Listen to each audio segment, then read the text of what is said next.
Hey, welcome everybody. We're live with the Week 7 recap again. I'm here with Steve from Speak Network.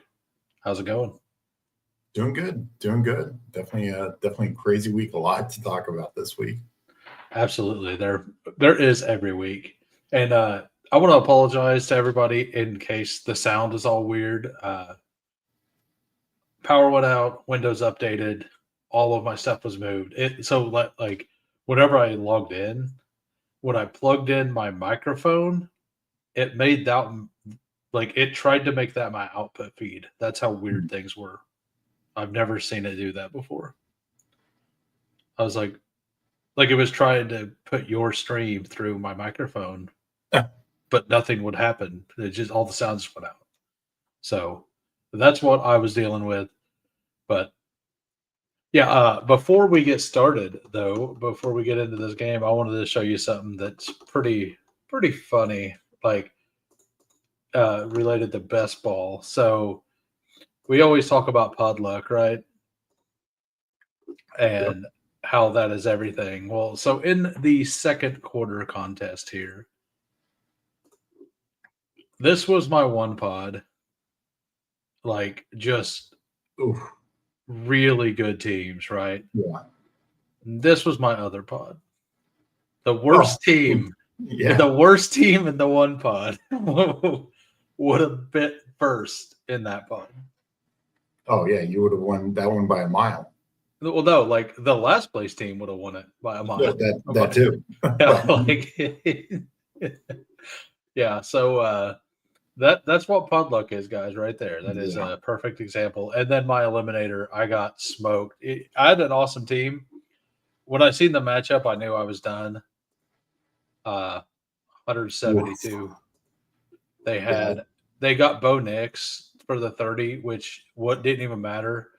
Like if Bo Nix didn't go for 30 and they would have had a 25-point quarterback, I would have felt like I had a little bit of a chance Monday night. But they had Bijan, Taylor, Judkins with those matchups. Like when I drew this pod, I was like, I'm dead. I knew I was dead. Yeah. Like you had Bijan So, versus San Francisco, Jonathan Taylor and Judkins with those matchups. And then my boy Devonta Smith, who I have 15 or 14.3% of, and best ball, like finally does something. Uh, and it hurts me. So, yeah. I mean, overall, it helps me because if they can get their passing offense going, which is something we will talk about, then good things will happen there. All right. So, on to the first game. We're going to go with the Pittsburgh Steelers versus the Cincinnati Bengals. And we all had Cincinnati going in there and winning, right? No, I definitely didn't have him going and winning. I did. I was on a show with Meg last Thursday, and I said, I think this could be close. I think Flacco keeps them alive.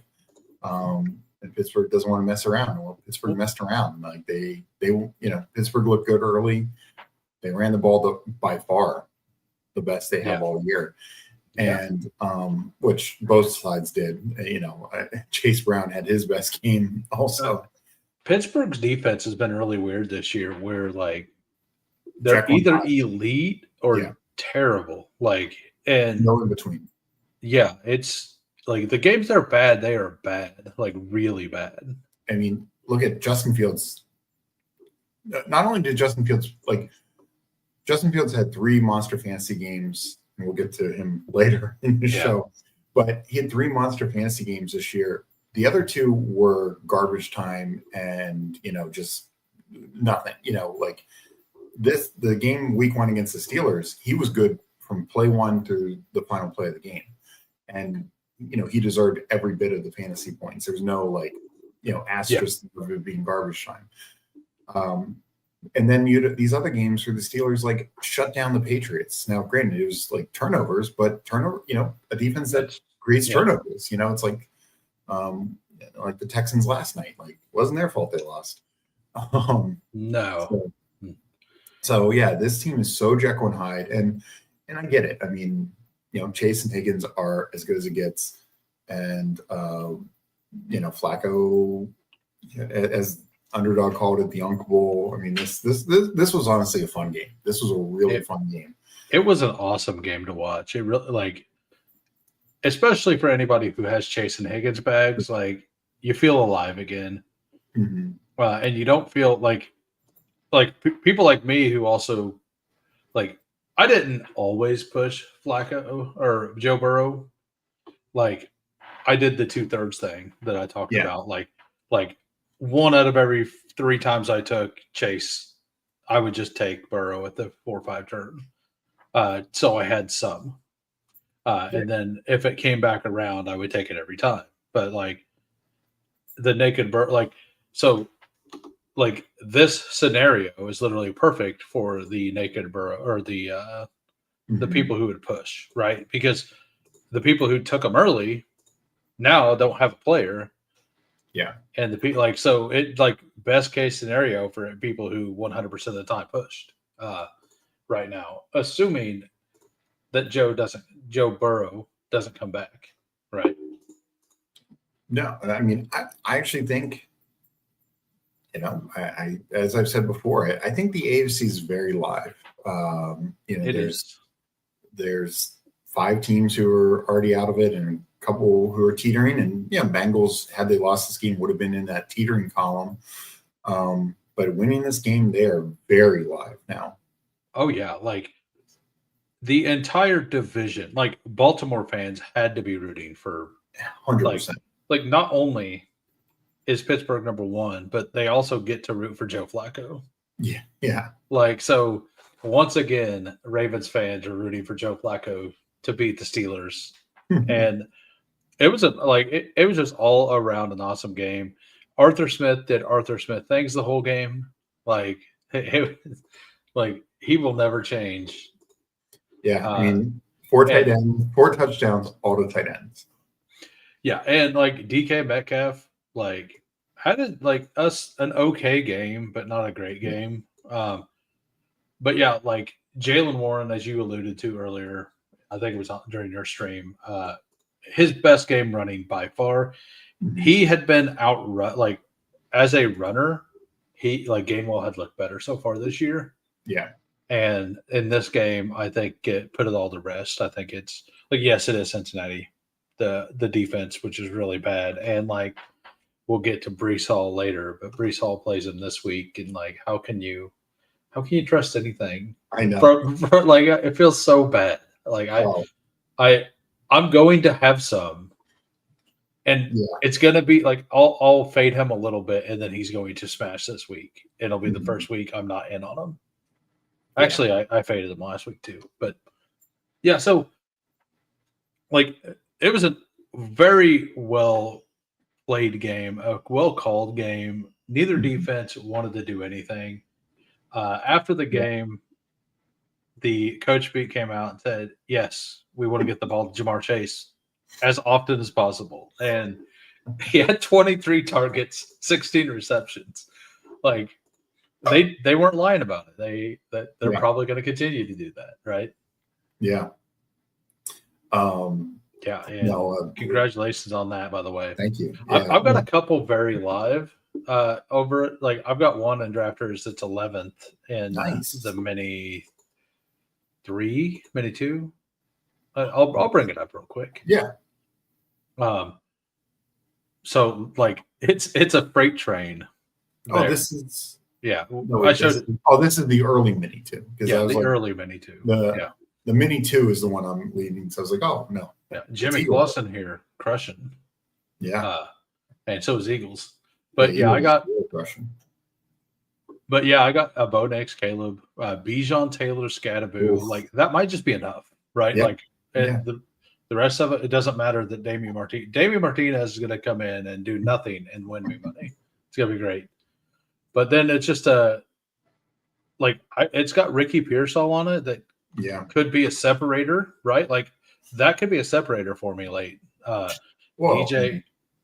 I mean, Mbuka's role is just going to get bigger. Jack Betch. I mean, we'll talk about the Raiders in a bit, but and Tucker. I mean, I'm guessing Myers gets traded. Those guys could really end up hitting. and then awesome tight end. Isaiah Likely still on this team. Like, Yeah. there's not the only dead players. Well, those two. Yeah, but I mean, it's not Eckler's But fault. like it's. I have those three. You have the best running back from round one. I mean, him or CMC. Yeah, this is full PPR, so CMC might end up being better. Probably is slightly better, but then JT right there. I mean, JT is clearly the second round guy. I love Jacobs, but JT is just. Yeah, I had a clear gap between them. Yeah. All right, so back to the regularly scheduled program. But yeah, your team is awesome. Meg's team is awesome. Like, she finally gets hope for T. Higgins on that team too. Like, I know. Yeah. Like that's all. Like, I have a bunch of T. I'm rooting for it as well. I'm the same. T and Chase. Like I thought T. Higgins should have been. So I went back and looked at my original rankings before the season launched. I took Lad all over the place, right? I originally ranked T. Higgins ahead of Lad. And for some reason I flipped that. I don't remember why. I don't know why. I think it was because it just got drafted that way, and I like both of them. I wanted access to both. But I ended up with more exposure to T because I actually do like him a lot. Like, they are a very targeted offense. Like, it's like the Shanahan stuff. You like the Shanahan stuff because they only give 5 guys the ball, or the McVay stuff, right? You know where the ball's going, and it's only going there. Like, look at this target share. Like, it's 23, 10, 4, 4, 4, right? Like, so 47 pass attempts and only 2 guys above 5. Yeah, and only 5 guys total. Yeah, like the 47 pass attempts, 5 guys targeted. Arthur Smith targeted 4 tight ends, right? Washington, 4 tight ends. So, like, that is some wild stuff there. So Aaron Rodgers is absolutely playing well. He looks like he's mad that he's playing still, though. He does not look happy. I think he's mad because, like, he did have the one deep shot to DK. He tried to look off the safety. They broke it down on the broadcast. He tried to look off the safety, and the safety didn't bite. Yeah. And so he was intercepted. The other interception, not his fault. That was a hell of a play by the defender, ripping the ball away from DK Metcalf. That was a perfect, I think it was a third down throw, third and 8, and he nails it. But there was a lot. Rodgers is playing great. There was a lot of that going on this weekend. Yeah. DBs fighting for the ball. Yeah, we saw in the Tampa game where Kate Otten got the ball ripped away from him. There was a third one too. I'll probably remember it when I get to the game. I think it might have been Denver. It might have been Chargers game. Might have been. I think, yes. Yeah, I think you're right. But yeah, like, Jaylen Warren, though, was a man on fire. But we've also seen what this defense does, right? Like, and by the way, I figured out the fantasy point stuff. Next week, I'll have all that set up for this. Nice. I haven't been able to go through and figure out how to decipher it a lot, like, easily. So I'll play with that. And you got to get to the data package. Like, they have a certain package, data suite. It's called the data suite package, but then the app itself is called the data suite. But they have a bunch of it that's free. So I had access to it, but not all of it. And it was confusing because it was called the same thing that the package is called. Yeah. So that's what happened.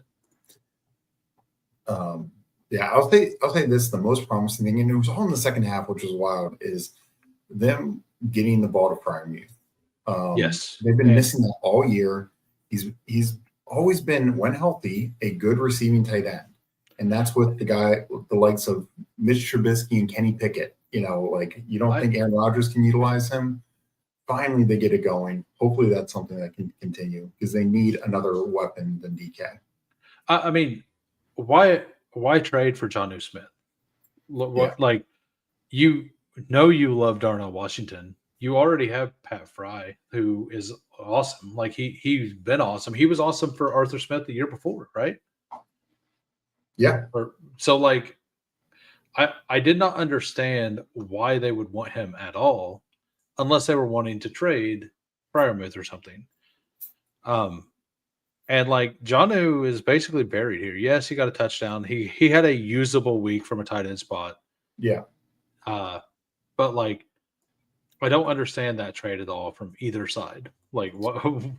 Well, I just think they could utilize both of them together more. Like I Yeah, know they Darnell could. Washington is such a good blocker, but he gets 5 targets. Like the one in the end zone, I get it. It's you're doing a goal line, fake, and he leaks out like it's essentially the Lions having Dan Skipper go out there for a touchdown. But the other ones, I don't get. Like those targets should be going to Jonnu and Fryermuth, if not your receivers. And yeah, like, and they were waste. Like one of them like was like a 15-yard target downfield, and I'm sorry, it's just not going to work. I mean, it did work. Yeah. It was last week that it worked. It wasn't this week. Well, last week it did, but it's just yeah. You're just not going to win that way. And maybe every now and then he'll get lucky. And Aaron Rodgers is still very accurate. And if he's wide open, like he was wide open against the Browns. This one he wasn't wide open, and so and I mean that makes sense. But like he's an NFL quarterback. He's going to get hit. Like he knows that. He knew that whenever he signed up to come back. The thing is, whenever you run the heavy personnel, the defense also runs more heavy personnel. Exactly. So when you get hit harder. So like if you have more wide receivers, which they just don't have access to, right? Yeah. Like Jacoby to the Steelers would be such a good fit. It makes a lot of sense. It would make a lot of sense. Onto the Bengals. We kind of discussed it a little bit, but like Chase Brown finally had a good game. The Steelers are so Jekyll and Hyde when it's coming to stopping these running backs right now. They gave up 142 yards rushing against the Bengals. I don't think the last 2 previous games they didn't give up that or something. Honestly, the last 3 games, like they shut down the Patriots again. Fumbles were part of it, but they shut down all those backs. They shut down Jordan Mason. They absolutely shut down Quinshon Judkins. Nobody else has been able to do that. Like even the Packers can shut down Quinshon Judkins, but Steelers shut the door. And sure, the game script went out, but even when any carry he got, he was bottled up. Yeah, and I mean we'll get to that game. It's the next one. No, it's a couple games away. But like, yeah, like I'm just happy to see that these two are exactly what we wanted. Yoshi Voss has even finally looked good. I was kind of wondering 2 weeks ago because Yoshi had he had 2 drops. I think he had another one this game as well. Yeah. I think the missed target was a drop, actually. Pretty sure. Flacco was dealing again. Like that, they're going to be fun to watch. Like, yeah, extended week, extended time with the Thursday game now. Like, Flacco could finally get it, because he played 2 games in 10 days. And they get the Jets. Oh, yeah. Can't wait. And the Jets are in absolute disarray right now. Oh, my God. They are like the Aaron Glenn hire. Some of the we'll get to that. Like his decisions are wild. But yeah, I think I am done with this game. Yeah. Hold on. There we go. Okay. All right. On to the next game. We have the Los Angeles Rams traveling all the way to London. Yeah. To play a early morning game. And they arrived 24 hours before. And it didn't matter. The Jaguars stayed there the whole time. The Duke of Duval, as they call him, did not have a good game yet again. Yeah. We'll go into usage to start. So Puka was out of this game, right? Mm-hmm. But some of the usage, like Devontae Adams, only 59%. I'm pretty sure they ended up resting all their starters, right? Yeah. Late in the second half, like you'd see Adams, he got the touchdown, the final touchdown, but he was not out there for a lot. They were in a lot of heavy packages, running one wide receiver. And sometimes then when they'd run two, they'd use these rando guys like Mumfield and Smith. So they could do whatever they wanted in this game. Yeah, they could. And I did not expect them to come out and target all three of their tight ends. Like they took a page out of Other Smith's book, and they were open. Like the scheme worked. They seen something in the Jacksonville defense, and a lot of this was what's his name? The linebacker, the awesome linebacker, was hurt. Devin Lloyd. Devin Lloyd, yeah, he was out of this game, and I think because he is the one that generally goes out in coverage with the tight ends, they were like, well, let's just see if we can abuse that. And they did. So I missed that. I wasn't thinking of that whenever I did my shutdown slate. I was very big into some other things. Like I was big into Whittington in this game. Yeah. And it only makes sense that it turned out the way it did, honestly. So Travis Hunter, 87% on offense and 20% on defense. We had an injury to Brian Thomas, which probably aided in this as well, because that happened, mid third or something? No, that was in the fourth. Was it in the fourth? It might have been early fourth, but it was on like the last drive and a half. Like last full drive. Thomas went out earlier but came back in. Oh, okay. That's what happened. Yeah, so but Brian Thomas only 66% of the snaps. He wants to get like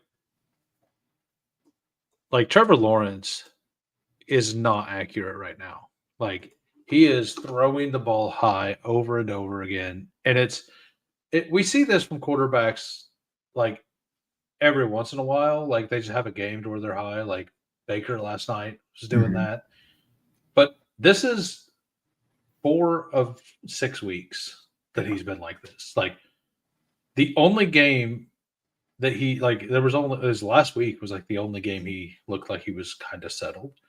Even against Kansas City, like he did not seem to have his stuff together. He was throwing the ball high a lot. He kind of got bailed out on 2 really good runs. One of them, as a Chiefs fan, I'm going to say is like all it did is reminded me of the Marcus Mariota pass to himself for the touchdown in the playoffs, because that's exactly what I felt like and what it looked like from a Chiefs perspective.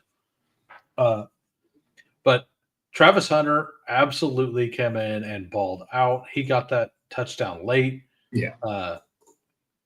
Somebody in my Discord was very much needing a Travis Hunter touchdown to solidify his parlay. It hit. Congratulations.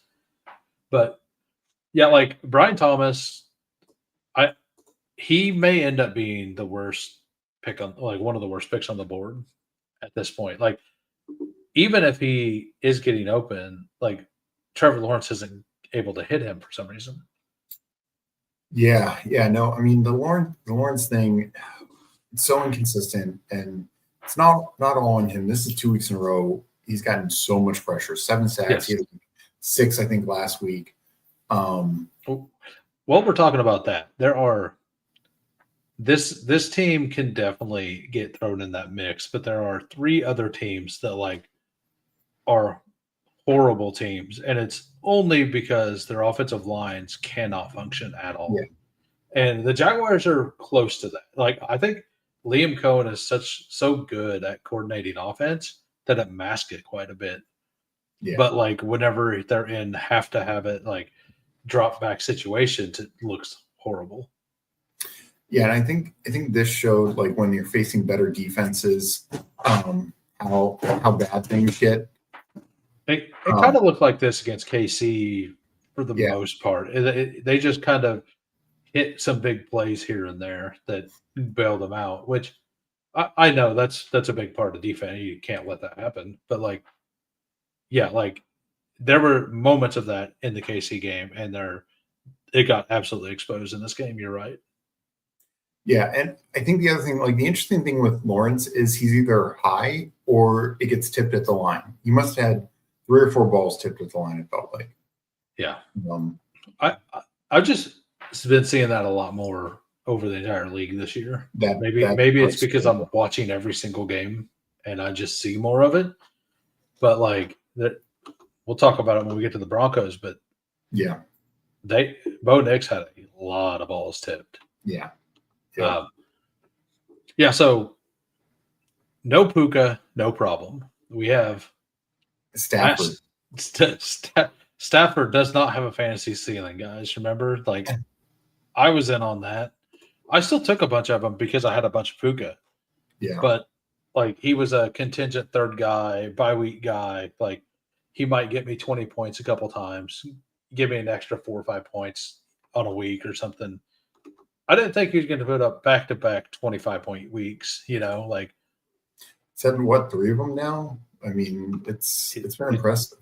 yeah, I don't know where he is on the season for touchdowns, but he's got to be reasonably high. Oh yeah, he might be in first right now. Yeah. I mean, Aaron Rodgers is up there, and Rodgers had a bye, so like touchdowns per game. Yeah. So yeah, because I think Nate Goff was leading, but he only had one last night. So I think, like coming into the week, so I think Stafford, overtook him. But no, Stafford's dealing. The yardage was low, but the defense just kept saying no, put short fields. Yeah, I mean Adams had a monster game with only 35 receiving yards, just totally wild. But like you said, tight ends were getting open, some big plays. I love seeing that shot to Ferguson, getting a rookie involved in a game where they're ahead makes sense. We'll talk about some other teams who maybe didn't do that. Well, they didn't do that with Jarquez. There was plenty of opportunity to put Jarquez in there, and they did not. That felt pretty bad for somebody who really like this was the Hunter Bowl, and we only had one Hunter. Yeah. Which I do wonder if they'll start to utilize him a little bit more. I mean, Kyron's still fine. Zero snaps. Yeah, Corum didn't do much this game, so yeah, I do wonder if after the bye we will see a little bit of that. And so a game where the Rams are up that big that early, and they decide to not use Kyron Williams. Like it was really weird. Like they don't try to ice the game away with Kyron. They continue to go out there and do fun things. And Stafford stayed in the game till late in the fourth.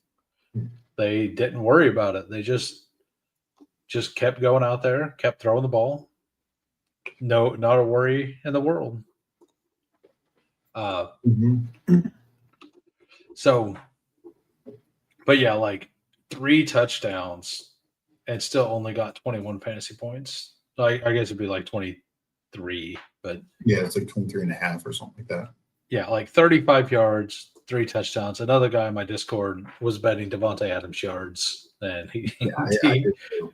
You did too. I had I had 1 touchdown, but I had like 70 yards, and it was like, oh my god. yeah, like, and for 5 touchdowns, 182 yards is wild. Mm-hmm. But 0 sacks, and that Jacksonville's defense is supposed to be good, right? Like Devin Lloyd not being there absolutely exposed them. I think. I think it Jacksonville has also kind of let teams move the ball and got turnovers late in drives. So I wonder if because turnovers sometimes they had 13 in 5 weeks or something, and then they had one last week, and I don't think they had any this week. So like every once in a while, you see a team come out with a ton of turnovers early in the season, and then they just it doesn't happen. Some things change. Teams start playing them a little different. Like they're like, okay, when this happens, they're really good, and because the offenses have time to evaluate what those defenses are doing more because there's more defensive snaps on. Like it's like all of it. There's more snaps, so the better coordinators can plan better, right? Yeah. The issue for the Jags defense in this, and look, I mean, other good defenses were still to be a little better, but everything was a short field. Like it was. It's not like the Rams were driving 80 yards, 75 yards on these drives. Like the run defense, even if you ignore the Jimmy Garoppolo, kneel downs at the end, for that many carries, only like 90 yards, it's pretty good. Like the pass defense, they weren't giving up any big plays.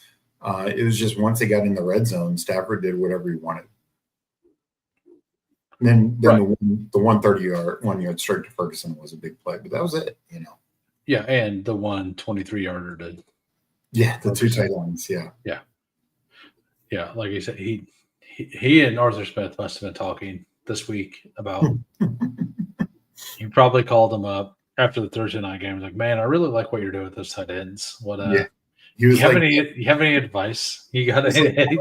I think you have 3 tight ends, or no, he does. He did get a target to 4 tight ends. So yeah, both teams 4 tight ends. Yep. Yeah, that's how you do it. I mean, that's how you win in today's NFL. Yeah, when you're on an island game, you target tight ends. That's how this works. It's the new NFL, guys. Oh, one thing I wanted to say, going back to the Skiller game for 1 second, that Hail Mary almost worked. Yeah. I mean, it almost got tipped to DK, and it would have been just another Rodgers miracle Hail Mary. He might be the best of all time at Hail Marys. And there's no skill in it. It's I mean, you just put the ball up, right? Like he gets it to the end zone where the pile is. Yeah, I think I will say I think there's more. Like it is the lowest percentage throw, but there is some skill in it. Because there's some quarterbacks who would not get it anywhere close to that map. Well, right. And I guess making the ball hover a little more, would make sense. The right trajectory, stuff like that. But yes, I mean, it's the lowest. You're going to complete 1 of 50 of those, but he completes 3 of 50. So it was just wild. Just wanted to throw that out there. It basically on the Hail Marys, you want to be what was his name? Old Bengals quarterback, moon balls all the time. Carson Palmer? No, I'm talking early 90s. Oh, Boomer Esiason? There was it was the one on Tecmo Bowl. Boomer Esiason. Yeah, Boomer. Yeah. So every time I would throw a pass on Tecmo Bowl, I just remember seeing the pass go off the screen. Whenever it was that team, did play with them often, but all right. Anyway, Tootin got in 5 carries, 22 yards. I didn't really they didn't have anything going on the ground. This was easily the best defensive performance against the Jaguars running game. Yeah. Some people will say it was Kansas City. Kansas City had a really good one, but Kansas City, they didn't really try to run the ball against Kansas City. In this game, they had to give up running the ball because they were down too far. Yeah. It was that it wasn't working early, and then they got so far behind because of defense, they weren't allowed to continue to run the ball. But I guess the yards per carry isn't that bad, really, but it felt bad watching it. Yeah, well, I think it was Etienne's first 4 runs. He got 8 yards total or something. It wasn't good early. And then he broke a couple, and then Tootin broke one. And when I say broke, I mean 8-yard runs. Yeah. And I think even Tootin's like first one wasn't good. So like their first couple drives, when they'd run, they'd stay behind the sticks. What I do want to point out is because this was from the jump. This was not anything about the Brian Thomas injury. This was more of De'Ami Brown. Why did Parker Washington A, play so much, and B, get so many targets and 3 runs? I mean, he was so involved in this game plan. I don't know. Like, De'Ami Brown was kind of like, I mean, he had the 2 drops last week. Yeah. I think he might have had one again this week. I think Trevor Lawrence just feels like I think he feels good when he throws to Parker. Like, I think he's comfortable throwing to Parker. I mean, he's got the most experience with them, so some of that makes sense. Yeah. I'm going to do something real quick. Can I share? I shared something earlier, and it was pretty funny. Can I share? There we go. So let me move the screen up real quick. So I seen this and I thought it was hilarious. Yeah. You see that? It's so true. it's yeah, like that's just how I picture Trevor Lawrence whenever he's trying to throw the ball down like anymore. So but there you go. There's like I put that and I seen that earlier today and I thought that was really, really good. No, definitely true. So anyway, yeah, I don't know about Parker Washington though. Like it is wild stuff. Like I've always liked him as a player though. Like Parker Washington's always been a good player. Mm-hmm. And De'Ami Brown's newer to the team, but like week 1, De'Ami Brown was the man, right? Like I know. So like it doesn't make sense that all of a sudden now it's just Parker Washington because he got to play because De'Ami Brown was hurt and when everything else isn't working. Like Yeah. I am glad I finally seen them start to throw the ball downfield with Travis Hunter. I think that's something that is definitely a more to come situation. Agreed. And I think they know that they have to do it that way too. Yeah, I think between the bye, I think just how things have trended, the Brian Thomas stuff, I think coming out of the bye, Travis Hunter could be this team's number 1, even if Thomas is back, and maybe that would help Thomas. Like maybe Hunter be more the focal point, scheme more stuff up for him, maybe have him start drawing some better coverage. I mean, he was getting open. There were a couple of times. There was one tip ball that Hunter was open, and ball just got tipped over the line. Yep. All right, on to the New Orleans Saints at the Chicago Bears. This is the game that I felt bad about in the BR stuff because one of my gut feelings was that DeAndre Swift was a smash play, and I only got to like 8%. Like I just felt like he was a smash play, but I also felt like Adunze was, and he wrecked every one of my good teams. Got wrecked by Adunze. Like everyone that was like in the top, I looked at, and it was an Adunze team. It's like anything else. Like, yeah. But like I like the matchup. I don't think the matchup was wrong. I think that it was definitely there. I think he had a big PI play. The ball hit him in the hands 3 times that he dropped, or the ball got wrestled away on good defense. I think 1 was a drop, and 2 were they just great defensive plays, like staying with it, getting their hands in there after the receiver touches the ball. But yeah, like Kyle Monungai gets in there, 45% snaps. DeAndre Swift, 54. DeAndre Swift did a lot more with his than Monungai did, but Monungai looked good. I mean, honestly, it was pretty close. Like if you look at it, like yards per carry and stuff, like it This is very close. Roshan destroyed him, though. Oh my God. We finally saw proof of life of Roshan Johnson. Yeah. And you can't unsee it because of the Romeo Dobbs helmet that he had on. Yeah. So we got the one thing I will say is Kansas City can't run the ball very well this year. We kind of did this past week, but that's not because of the offensive line. But the Joe Thuney thing, I think during the bye week, like we started to see at week 4 that they could run the ball a little bit. But after the bye week, the next 2 weeks, the Bears came out and their offensive line is very fluid. They work really well together. They seem to be blocking as a team a lot more. And I think they finally maybe it's that they trust each other more, but I do get it. It is the Saints, but and they don't have a ton. They have some talent. They do have a good veteran roster, on defense. They're not elite, but they're solid, right? Yeah, I mean the Bears moving to that Benedette. I can pronounce his name. He has been awesome. Yeah, in the Commanders game, he dominated. He dominated this game as well.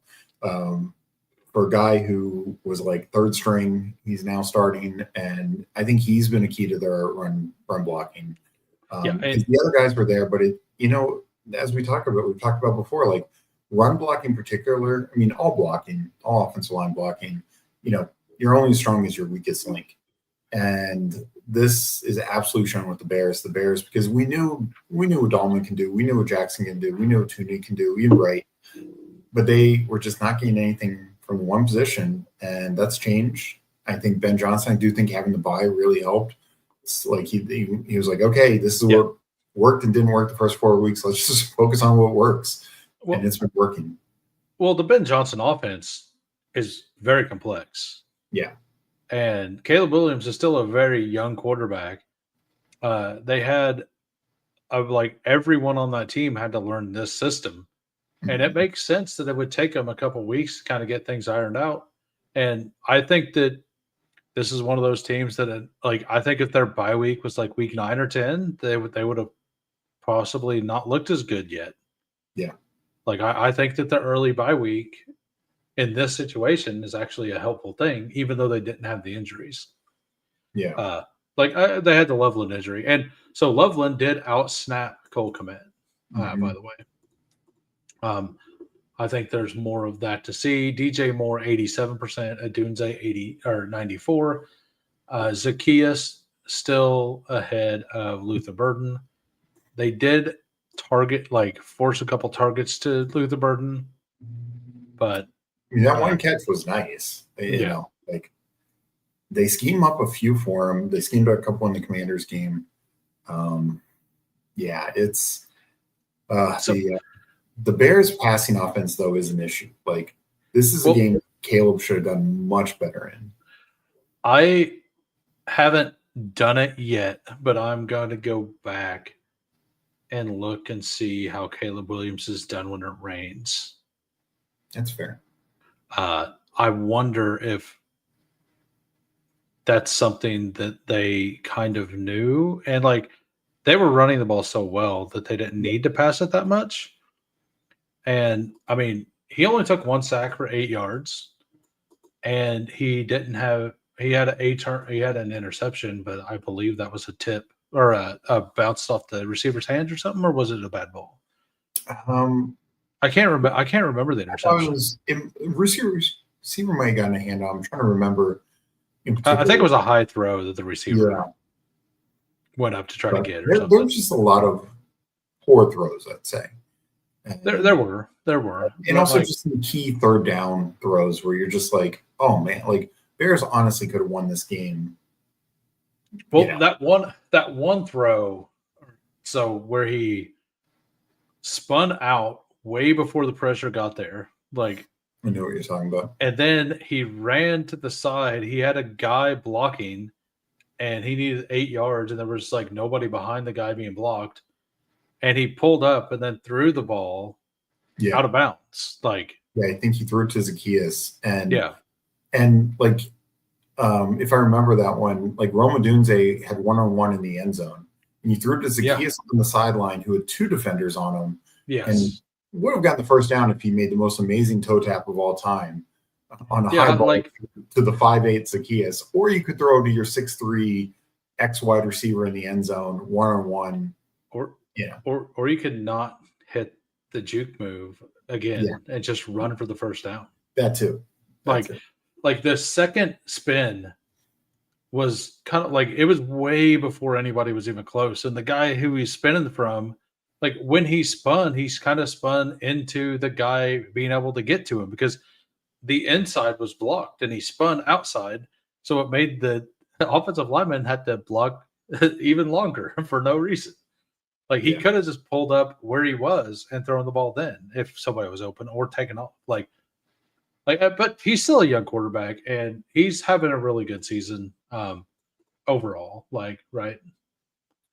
I mean, he's doing enough to get W's these last couple games. With Yeah. both teams, he's left a lot on the field, and it's just when you face the Lions, when you face the Packers, you're not going to be able to do it. Yeah, that is true. I haven't seen officially what happened with Kendre Miller. He's torn ACL. Okay. I just seen some. I feel for him, and I never actually seen what happened. I want to talk about Devin Neal for a minute. This is just kind of an overarching thing for the season, and going back to pre-draft stuff. So, and we'll get into this a little bit with, and we could just do that game next. Maybe I don't have it up, so never mind.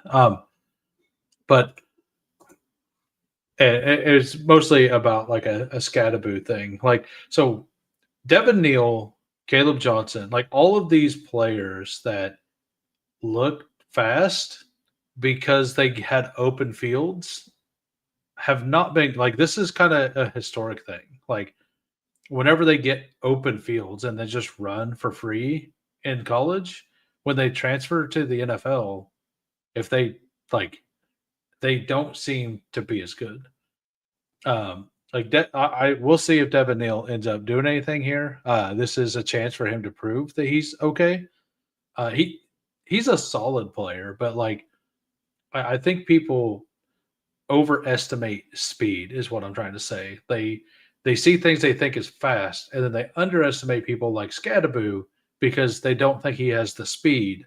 Yeah. When speed is nice for a RB, but it doesn't matter that much. Speed matters a lot more for a wide receiver than a running back. Exactly.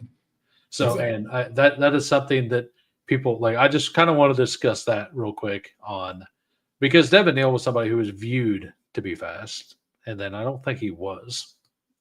No,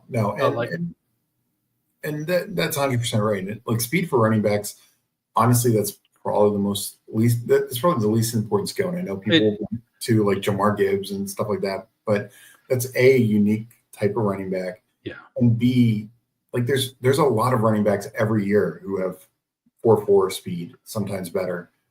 Most of them fail because they don't know how to run. Right. It's quickness and vision. Yeah. Like you need some speed. Like you need some ability to run, but it's more about quickness. And I know we'll get to this game later, but just to bring it up, the difference with the Jamar Gibbs and so many of these other speed backs, look at that fourth down where they give it to Monron and Monron pitches it back to Gibbs. There was 3 Bucs defenders who are good defense, had a shot on him. He still had the contact balance, the ability to fight for that first down. And that's just the difference between these types of guys.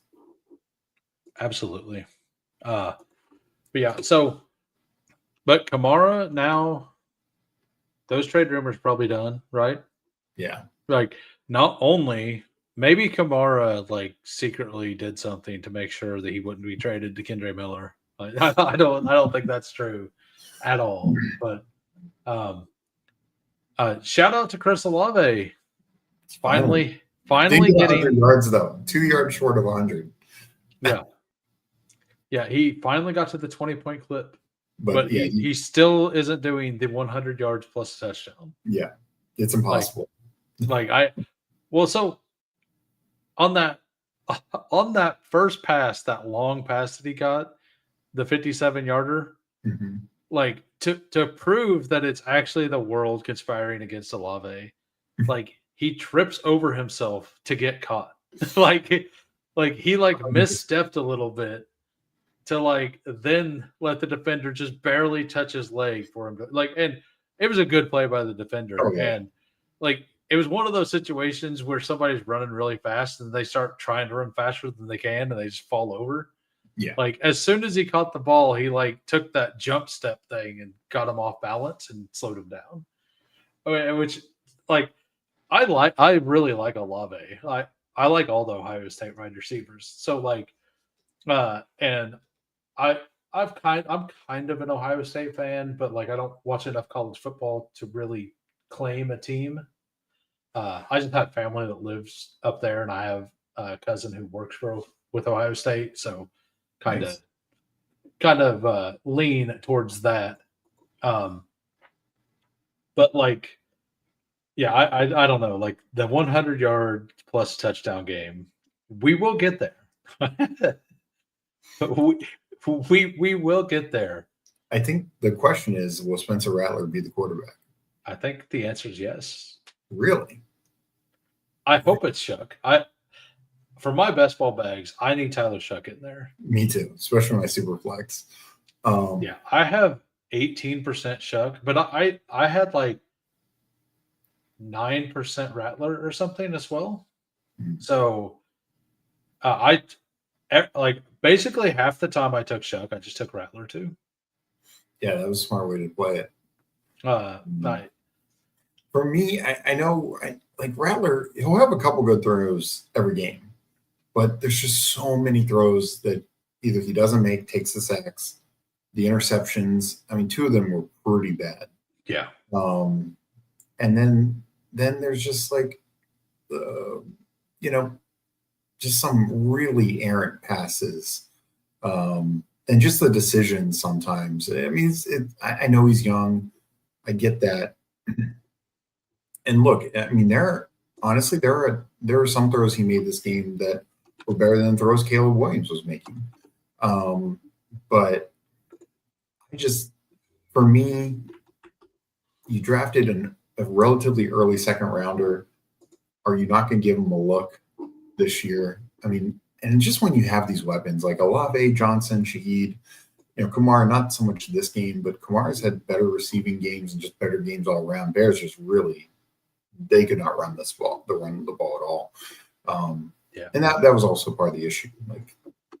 Rattler was constantly behind the sticks, but it just feels like you got to give Chuck a chance. But I don't know. We'll see how much longer Rattler plays. I mean, who would have thought Rattler's playing longer than Justin Fields? Is Fields officially benched? That's the news that I saw. I don't know if it's I don't know if they're trying to caveat it saying it's a 1 week thing. Let me look at the. I was wondering if that was going to happen because, and we'll get to that game, but yeah. So let's be honest. The Saints are 1-6, and they should be happy they're 1-6 because they need to clear the cap and all that stuff. But they've been a competitive team. Oh, they're not out there getting toasted like the Titans every game. Yeah, they at least fight every game. But I mean, it's a veteran roster, right? And that's my point. Is I think the sum of the parts, and they did lose McCoy, their center. So I'll be interested to see how the offensive line is going forward. But yeah, I feel like some of these teams don't have much skill position or offensive line. Saints kind of are good in those areas. It's just their quarterback play is weaker, and it's just the difference in this coaching staff was at least part of the Shuck decision, not part of the Rattler decision. Yeah, and that's a big part of it. And it only makes sense to move on at Yeah. I'm surprised that it's been this long. Honestly, I think they should definitely move on to Tyler Shuck right now. Like, you want at least half a season to evaluate Yeah. to see, like, if he starts to show something late, like, you could talk yourself into not taking a quarterback early. Like, I am getting to the point that I kind of think that if you always trade back and acquire picks, especially if you're in the Saints situation, like, your cap is so bad. I don't even think it clears up this year. I think it clears up the year after, right? Yeah. So, like, if you have that top pick, if I were them, I would try to trade back, assuming there's no, because the quarterback class apparently isn't looking as good as people thought it was going to. So I would personally like trade back if somebody wanted to acquire some picks and try to get an extra pick next year to make sure you can move up and get a guy you really want. Uh, so like, and then if Shuck decides that he's going to be good the next year, well, it doesn't matter anymore, right? You just have more picks. Yeah. So that's the route I would be going if I were them too. Like, it could get worse. Like, that is definitely a possibility. Um, tr- that would be quite wild. So Rome Odunze does not get there at all. Like, we were like 6 targets. Like, they targeted everyone. Yeah. We've seen Loveland starting to get the little bit like I was expecting it to be last week. They start using them a little more. I think by playoff best ball, if you pushed a Loveland team through, I think you're going to feel pretty happy about it. I think it's going to be a pretty low owned thing. Like, none of my Loveland teams are doing any good. And he's not even like an early round pick. But the problem is, like we've talked about last year, the thing wasn't that Barkley was so good, or that like Achan was so good. It's that the pick in that round that was right next to him that dominated in advance rates was Barkley, right? Yeah. And Loveland, well, there's another rookie in that area named Scadaboo that is dominating advance rates right now. And if you took Loveland, you probably didn't get Scadaboo as well. So also there's a tight end rookie like Tyler Warren for a while, yeah, for essentially around the same spot. So, what are you talking about? Like, every third year, fire your coach and hire a new one. So then that coach can basically be forced to use the rookie. Yeah. Like, that is such a good plan. I was pretty upset on the first drive when they got down to the red zone and they had a schemed up target on first down to Zacchaeus. Why? Like, you have all of these very athletic players. Yeah. You have Colson Lovely, you just put the 10th overall pick on. You have a Dunze the year before. Yes, you guys didn't do it, but you like him. Yeah, they clearly he's the number one on the team. Yeah. DJ Moore is that kind of player, and so is Luther Burden. Yeah. Or you could even swing Swift out there. But what do? You take the least athletic person and you build a wide receiver screen, and you have the athletic guys blocking for the unathletic guy on this screen. What are you like? I'm not going to say that I understand anything more than Ben Johnson, but like, I do question this. I definitely question this. Yeah, no, I'm with you, especially when I had a touchdown bet on a Dunze. So yeah, I did as well. So that is all I have for that game. Yeah. On to another game. What a game. We got the Cleveland Browns and the Miami Dolphins. Everyone wants one guy from this game to be fired now. Oh, so much to say. Yeah. Starting on the Miami side. First, just because it's the easiest thing to talk about, Darren Waller has like a pectoral injury, probably will miss a little time, which is unfortunate because his comeback was like one of the few positive things on this team. I hope so much that they trade for Jonnu Smith back. Oh man, that'd be amazing. Like, and give up an extra pick. Like, that would be the best thing to happen all season. If they're like, hey, we need a tight end now. Who has a lot of tight ends? Pittsburgh. Maybe they'll trade Pittsburgh Darren Waller and just say, hey, when he's healthy, you can use him. Yeah. Like, trade a second to Pittsburgh for Darnell Washington. Because yeah. I think that's what it would take for Arthur Smith to let him go. Yeah, and this game, yes, there was weather. It was not as bad as people thought. Yes, there was weather. Yes, the Dolphins' offensive line is horrendous. Yes, there's no Tyreek Hill. Yes, Waller got injured. But man, Tua was bad. Tua looked so bad. And just, we saw in the post-game comments last week, like him calling out like players not attending meets. I think there's rot throughout, right? But it's like this team is just, and there's a few teams who are just on the verge of just totally imploding. This being one of them, if it's not already happened. I feel bad for Jalen Waddle. He gets open. Yeah. Feel bad for Chain. He have a nice run here or there, but it's just like, it's not as bad as the Breece Hall situation, but it's kind of in the same ballpark. And, yeah, it's the same thing.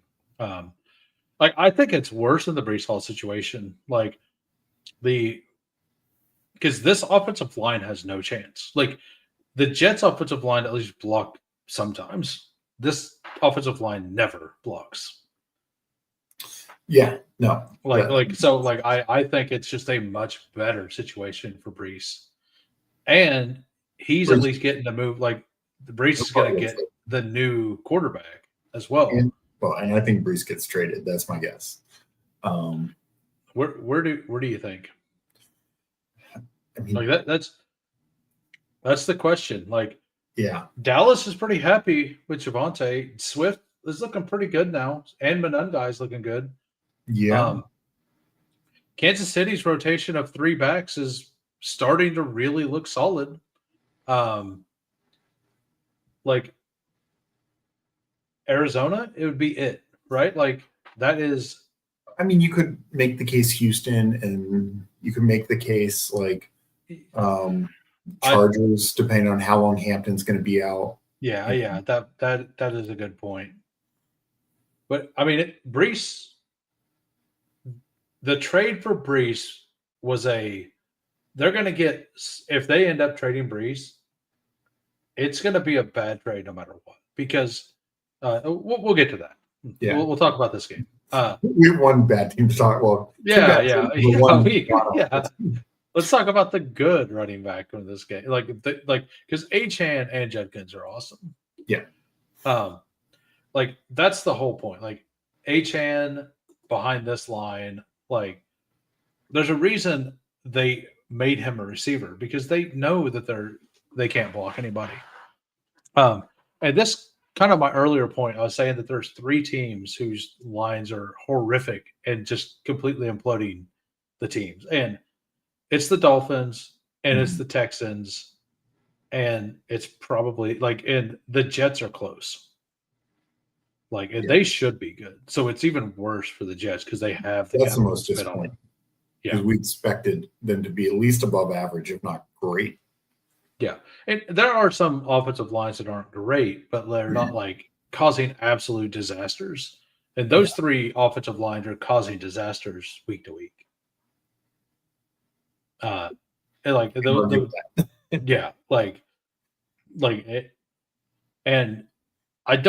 never really been a big Tua guy. Chad Candle's story about Tua stand, it's never been me.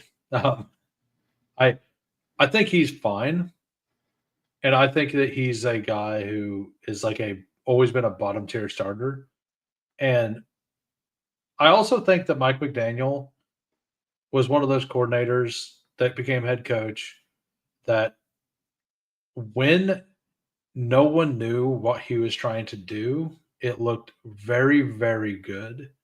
And as soon as people had a year to really look and see what was going on, it wasn't going to work that well.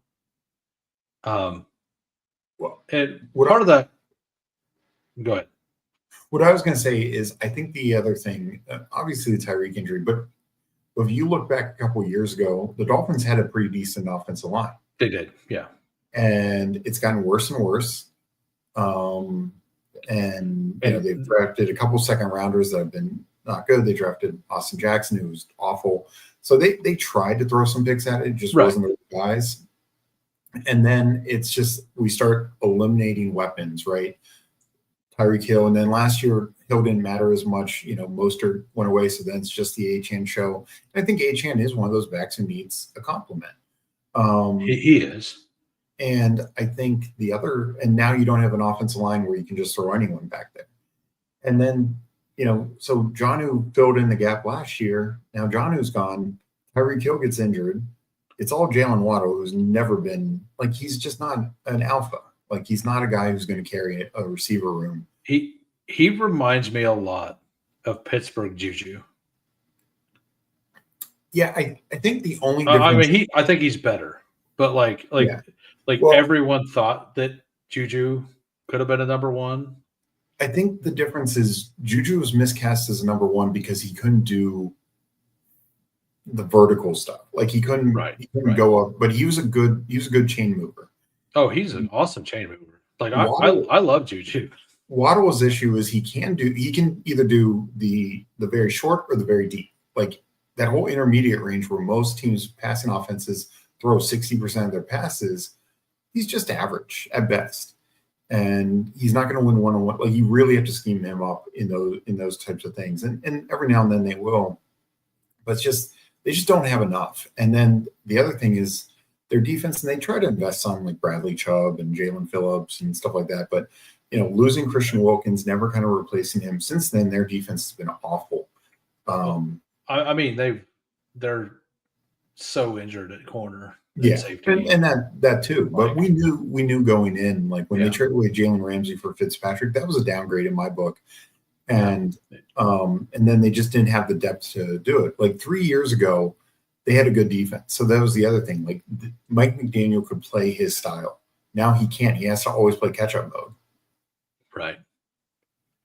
Yeah. That's just he doesn't win that way. Yeah, and I don't know. I do think that this is more of a GM issue than a McDaniel issue. I do think that the NFL kind of figured out McDaniel, but I think McDaniel could make a functional offense.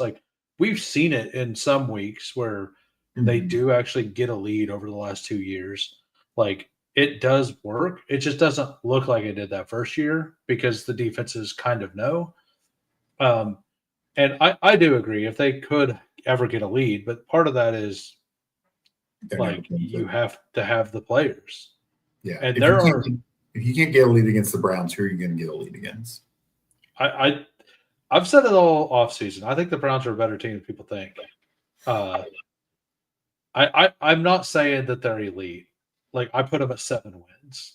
I also put the Steelers at 5, and they're there already. And so that's on me. I had to tank one team, and I chose it to be the Steelers. I do that every year. I'm which team do I want to just say is bad for no reason? I had some reasons, but my thing with the Browns, their defense is obviously still very good. Judkins is no doubt the truth, but I'm not a big Kevin Stefanski fan. He obviously didn't get Baker right. Really swung and a miss there. And then, even to start this year, I get Joe Flacco's weapons are better with the Bengals, but it's not like he's got some amazing offensive line there. He just goes in and off the street plays Packers and Steelers within 10 days and looks way better than he did all year with the Browns, who he practiced all offseason with. Yeah. who have their fair share of decent weapons, especially when Njoku and Tillman were healthy. Yeah, I don't understand how Stefanski's still there, and I think it's because they're putting all the blame on the GM for the Watson contract, and he's kind of getting through, and like they understand that with like at least the ownership understands that with a what is it $53 million a year, like that's basically just dead money. And instead of cutting it and just making it really dead money, you just let it ride as dead money for multiple years. Like I do not understand that at all. No, they keep restructuring and pushing it forward. Like that is the absolute worst thing you could do. So like both of these GMs need like whatever whoever's making decisions need to not make them anymore. Yeah, like I mean, the Broncos with Russell Wilson, that's the way you handle it. Like you don't just say, okay, we're gonna eat the money this one year, essentially over two. It's gonna be bad, but we'll get through it. Yeah. These other teams, especially the Browns, like they're not contending. What are you doing? Right, like, and like I love Taysom Hill, but same thing with the Saints. Yeah, just cut Taysom Hill, let him go somewhere and have fun on a good team. They could like, and that might have happened if he wasn't hurt going into this offseason because I don't think they're allowed to do that if the player's currently hurt. They'd have to come up with an injury settlement, and it can get yeah. So, but yeah, onto the Browns. Like Judkins, as you said, is absolutely him. I will say that he only had 3.4 yards a carry. Like he every week he's busting one real long run. And this kind of goes to something I've talked about with Caleb Johnson from the college film. They're just putting 8 or 9 men in the box. Mm-hmm.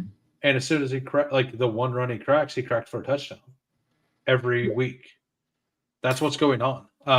So like they don't nobody, and Dylan Gabriel had his best day, I guess, 13 for 18 for no yards, I guess. I don't know, like a 90 rating.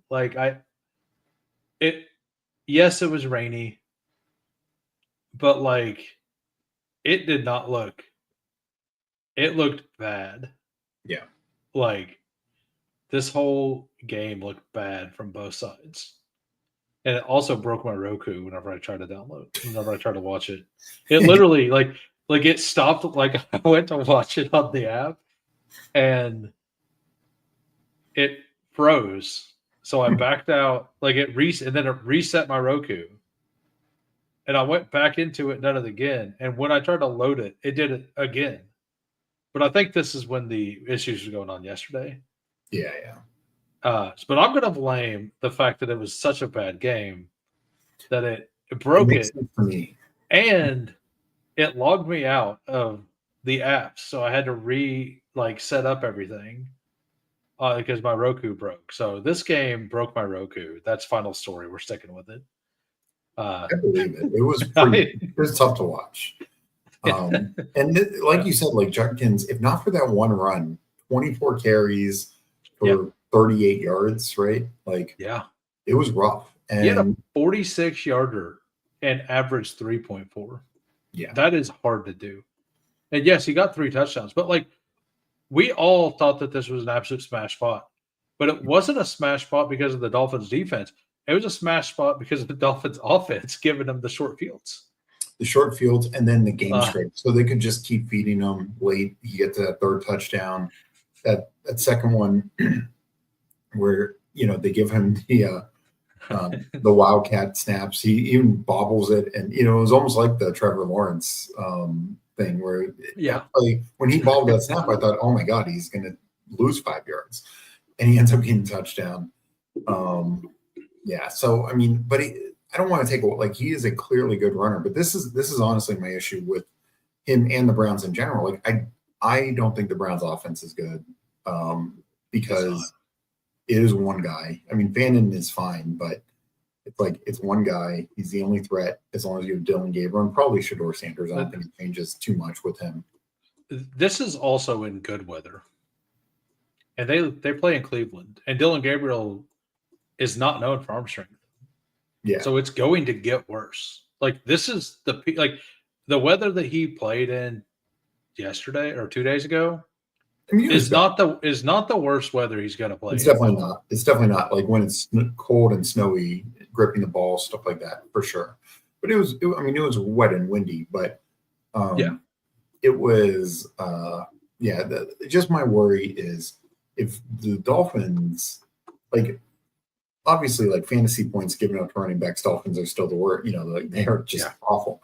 But like you said, they bottled Judkins up for basically every run. I mean, you know, he did a couple other like 6-yard runs, whatever. But go ahead. They stopped him many times. And we also discussed on how injured the Dolphins secondary was, which makes the Dylan Gabriel stuff even worse. Yeah. So I do think we see Shadur, and I think it'll be week 11 after their bye. And I think that we're going to see it purely so they can draft a quarterback next year. Yeah. I think that they know that if they don't give him a chance until like week 15, like 16 or 17, and he plays 2 or 3 games, and then they draft somebody, you know that the media is going to go nuts. Oh, and there's, you know, segment of fan base, and well, I get it. I mean, if Dylan Gabriel keeps doing this, I mean, not winning, like I don't think they will keep winning. Right. But if he's playing poorly and they're losing, you do have to go to Shador. Yeah, I mean, even if he's playing this bad and they're winning, like I think you still need to go. And I think, and after because they're a bye week 10 group, right? So that would give they're by week 9. Oh, they're 9. Yeah, that's right. So there'd be one more game, then maybe after that. Like I was thinking it was 10 for some reason, but I think that by week 12 we see Shadur. I think that they will want to make sure they give probably both quarterbacks 6 weeks.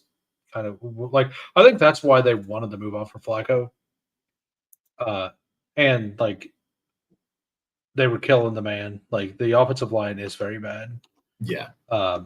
Which is weird because it's not like the Bengals have a good offensive line, but yeah, like I think that they, as an organization, are actually going to do the right thing and make sure both people get equal amount of starts. As much as I didn't want to think that before the season, I think that's where we are headed. All right, on to not a great game. It is the Las Vegas Raiders and the Kansas City Chiefs. The Chiefs, as I said last week, we might be back. I think we are back. Like, you can't really tell anything with any of the usage here. None of it matters. Like, I've never seen a team start kneel downs before the 2-minute warning, and the other team just be like, "Yeah, we're good." Yeah, like didn't even try. Like, they're just like, "Salute, you got us." Yeah. Pull your starters in the second drive in the third quarter. Like 8 minutes left in the third quarter. Mahomes and companies out of the game. Like, but Rashee Rice came back, 7 catches for 72 yards and 2 touchdowns in 3.5 quarters, or 2.5. 7 for 42. 7. That's what I said. I think. Oh, you said 7 for 72, but yeah. Oh, okay. I meant to say, okay. Well then, yeah, 7 for 42. And by the way, Kelsey, because he had a 44-yarder, led the team in receiving yards. Yeah. But like, Mahomes is dealing. Naked Mahomes may be the absolute play this year. Like, I do think it'll end up being a Rice or Worthy stack that gets there, or a Brashard Smith because he was so cheap.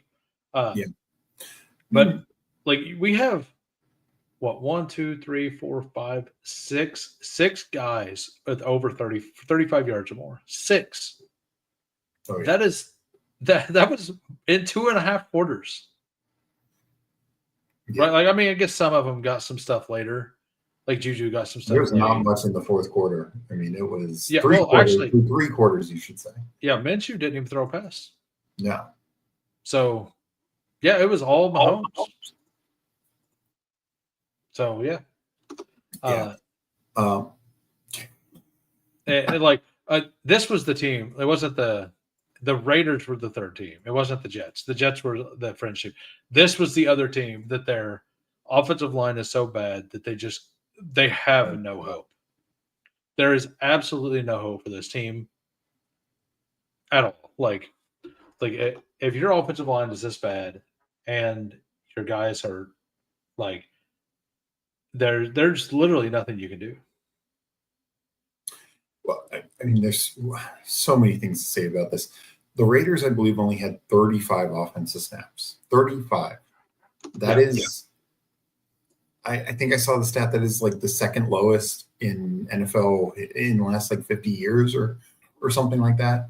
I think the last time was the Browns' inaugural season, coming back, 99. I mean, that just beyond, like, Patrick Mahomes threw 35 times. Like, he had as many pass attempts as they had total offensive snaps. Total first downs. 3. And 1 was a penalty. Yeah.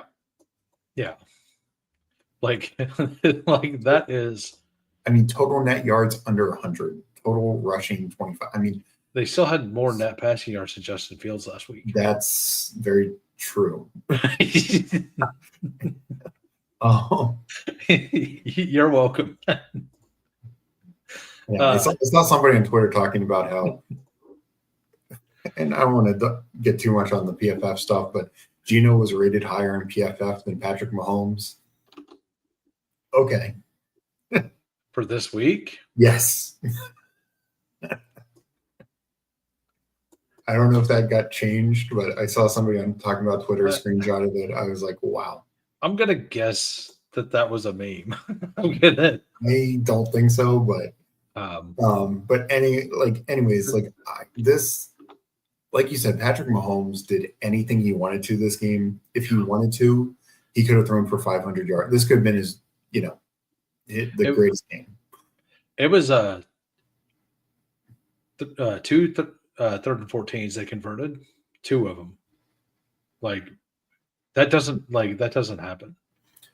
Yeah, what was it, that fourth down where they had the 2 wingbacks come in and fake, and then they just hand it off. I mean, just that game was called perfectly. Mahomes was incredible this game.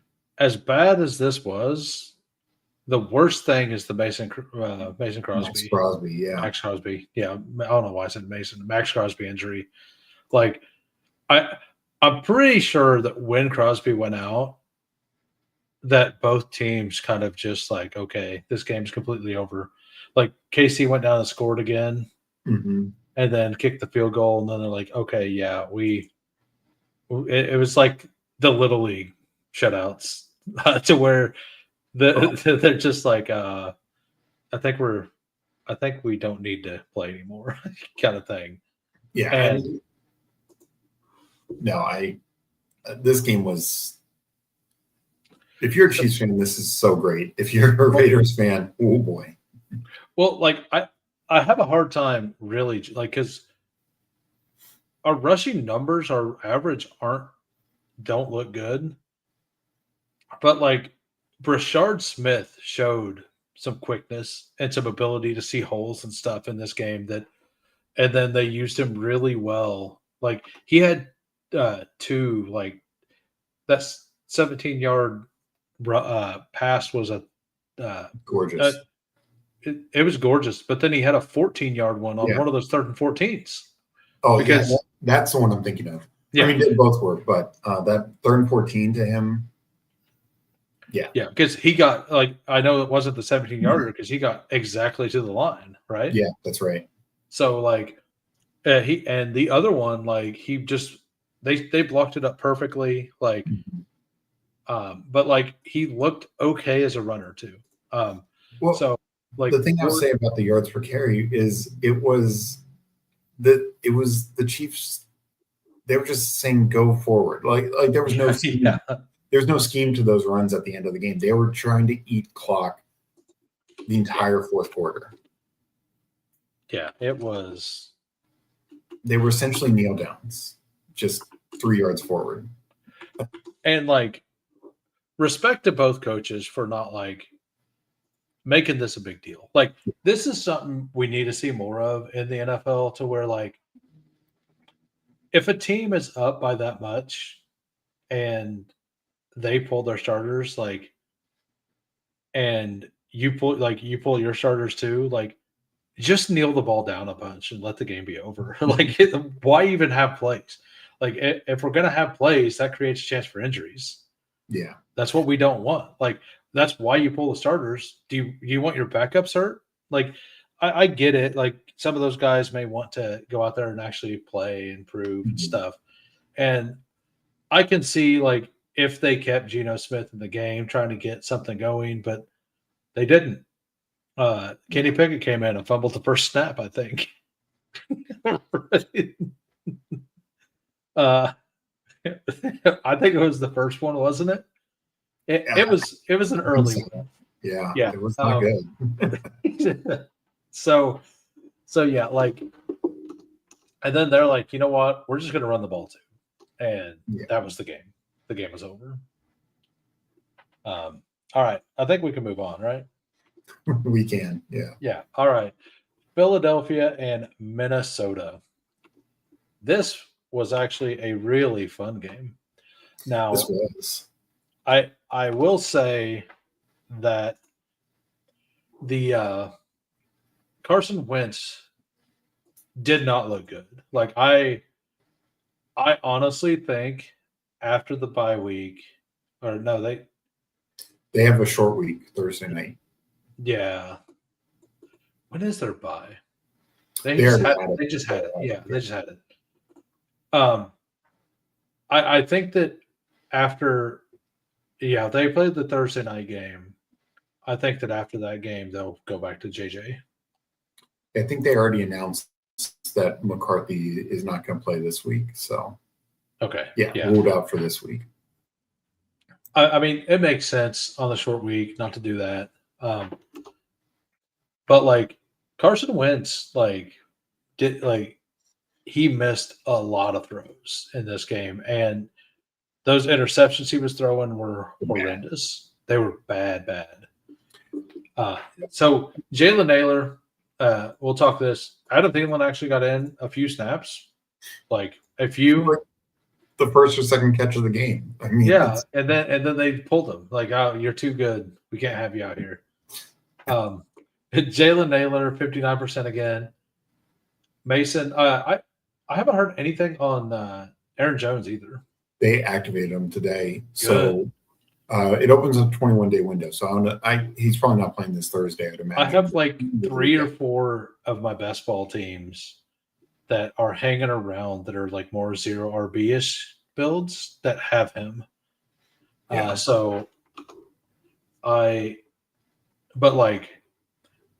And I think that, I mean, he's just a clear upgrade from Scott. Like, Scott's been fine for what he is. A guy off the street. He's came in. He's did okay. Jordan Mason is clearly not the guy they want to be throwing the ball to. Yeah, that's the issue. So, this was a game you needed Aaron Jones. This was a game you needed him a lot. Yeah. They finally got – Hawkinson got all kinds of, like, on 3rd and 23s, 14-yard catches. It was great. Yeah. It was like 3 times that happened. Like, one at the end of the half, one on like a 3rd and 26. He got like 18 yards or something. Like, and then there was another one late on like a 3rd and forever when they needed to go for it on 4th. He took like the 3 yards as well. So he got like, what was it, 80 some yards? It was at least 70. Oh, he only had 43. We had that one called back. Oh, okay. That's what it was. Yeah, the one was called back. But Jordan Addison is active. Like, this game was awesome for my personal best ball bags because I have 14% Devonta Smith and I have like 12% Jordan Addison. And Devonta Smith, like, I was really starting to worry that this passing game would never do anything all season. And I think that they're gonna give up and become a passing team this year. The Eagles cannot run the ball right now. They cannot block anyone. Like Minnesota is known for a pretty good defense, but they haven't been the same this year as they have in the past either. And they've been weaker against the run than the pass. And the Eagles have been banged up on the offensive line, and we've talked about it every week.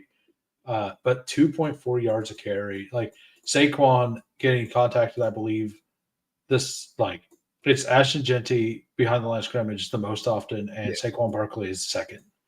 At least going into this week, it was, and I didn't see anything to make that go up. For both of them, I mean, more carries, but yeah, they just solidified their spot a little harder, both of them. So I think that, I mean, I don't like Sirianni, but he is a good coach. He will figure out they need to just throw the ball all the time. And whenever they start throwing the ball all the time, maybe some of those holes will open up. But A.J. Brown, 121 yards on 4 catches. Yeah. That second touchdown was a backbreaker for me. I lost some, some BRs and other things that if that had gone to Goddard, if that would have went to Devonta Smith, I would have went to Devonta Smith, I would have had a really, really good team. I had a Bo Nix Devonta Smith team that didn't cash. Or it didn't cash high. It cashed, right? But like it had what was it? It was also a Judkins team. I think it was Adunze. That was the Adunze team. The 4.9 points from Adunze on that team, because Adunze fell all the way back. But it wasn't a JT team, so like, did it matter? I guess if Devonta Smith got the third touchdown, it would have, right? Because that would have swayed everything. Oh yeah, or a second touchdown. Like he'd been wide receiver 1, and he'd have been and he would have been wide receiver 1 enough that just like he would have been comparable to JT. It probably would have been more points to JT, right? Probably, yeah. Because that'd have been 18 for 22 on that with the 2 touchdowns. Would have been 34. Yeah. So, yeah, it would have been more than JT. So, and it would have been lower owned as well, and probably paired with Hurts quite a bit. So, but yeah, I had a Bo Nix. That was it. It was Cortland Sutton. It was Cortland Sutton because it was Bo Nix team. That's what it was. It wasn't the Dunze. But Sutton kind of sunk that team because he got the 2-point conversion that ruined all. Like, I had a bunch of Cortland Sutton touchdown bets. Anyway, we have Will Shipley gets involved. Tank Bigsby gets involved for why. One run for 11 by Bigsby, their best running back by far. Maybe they're going to shop him, flip him at the deadline. I hope they ship Shipley somewhere. Yeah, that's what I want. So when they traded for Bigsby, they said this isn't about Shipley. We like Bigsby as a kickoff returner, right? Do you know who was doing kickoffs this week? Shipley was. It wasn't Bigsby. Shipley. Yeah. Shipley was the one back there, not Tank Bigsby. So to me, that means that Bigsby is just the number 2 now, and Shipley's been relegated to 3 again. Probably. Yeah, we'll just see. Can you look at the snap share? I can't remember what it was between the two. Bigsby 8%. Yes, Shipley had more. Yeah. Yeah. Yeah, I don't know. It's disappointing. One way or the other. It is, yeah. Well, number 1, it doesn't even matter because they can't run the ball. Oh, right. So the whole thesis of their like we want this running game. It's not like Hulk was talking earlier with the DJ Kidd and stuff. That's what we thought we were getting with Shipley. That is not the case. That is not the case at all. So exactly. I agree. They have to, at least for now, be a passing team. Maybe that opens up the run, but yeah, right now teams are more afraid of the run than the pass. You mean the pass and the run? No, I mean they've been playing it to be afraid of the run. Hurts needs to throw that he can consistently beat teams with his arm, and then maybe you can go back to the run. Well, when Jalen Hurts is actually throwing the ball like to his receivers, because 2 of the 3 previous games he just sailed the ball over and over again. Yeah. And in this game he was on. He was it is a dome game too. So I will definitely be keeping an eye on that. I wonder, because the previous week was in Philly, right? In New York. The Giant. Okay, yeah. Is it at Philly this week then? It is, yeah. Okay. Got it. So with the Vikings, Jefferson had an awesome catch down the sideline. That was pretty sweet. But man, like, just talk about Carson Wentz for a minute. Yeah. I mean, I agree with you. Like, wasn't a good game. It was a tale of two halves. He was much better in the second half. He did have some nice balls that he threw down the stretch. The one to Hawkinson could have been touchdown. The one to Naylor that got called back due to the penalty. He threw the one to Jefferson that was beautiful. And it was a great play by the defender, but that's a catch Jefferson generally makes. Yeah. So, like his game, my point is his game it wasn't good, but it was not. It was awful first half. I do think he redeemed himself some in the second half. And this is, I guess, where I just wonder going forward is, and it probably depends on how Wentz plays this week. Ken McCarthy, because you have these receivers, you have Hawkinson, you have receivers on depths like Naylor and Thielen if you want to use them, and then you're getting Aaron Jones back. This offense should be cooking, and can JJ McCarthy do it?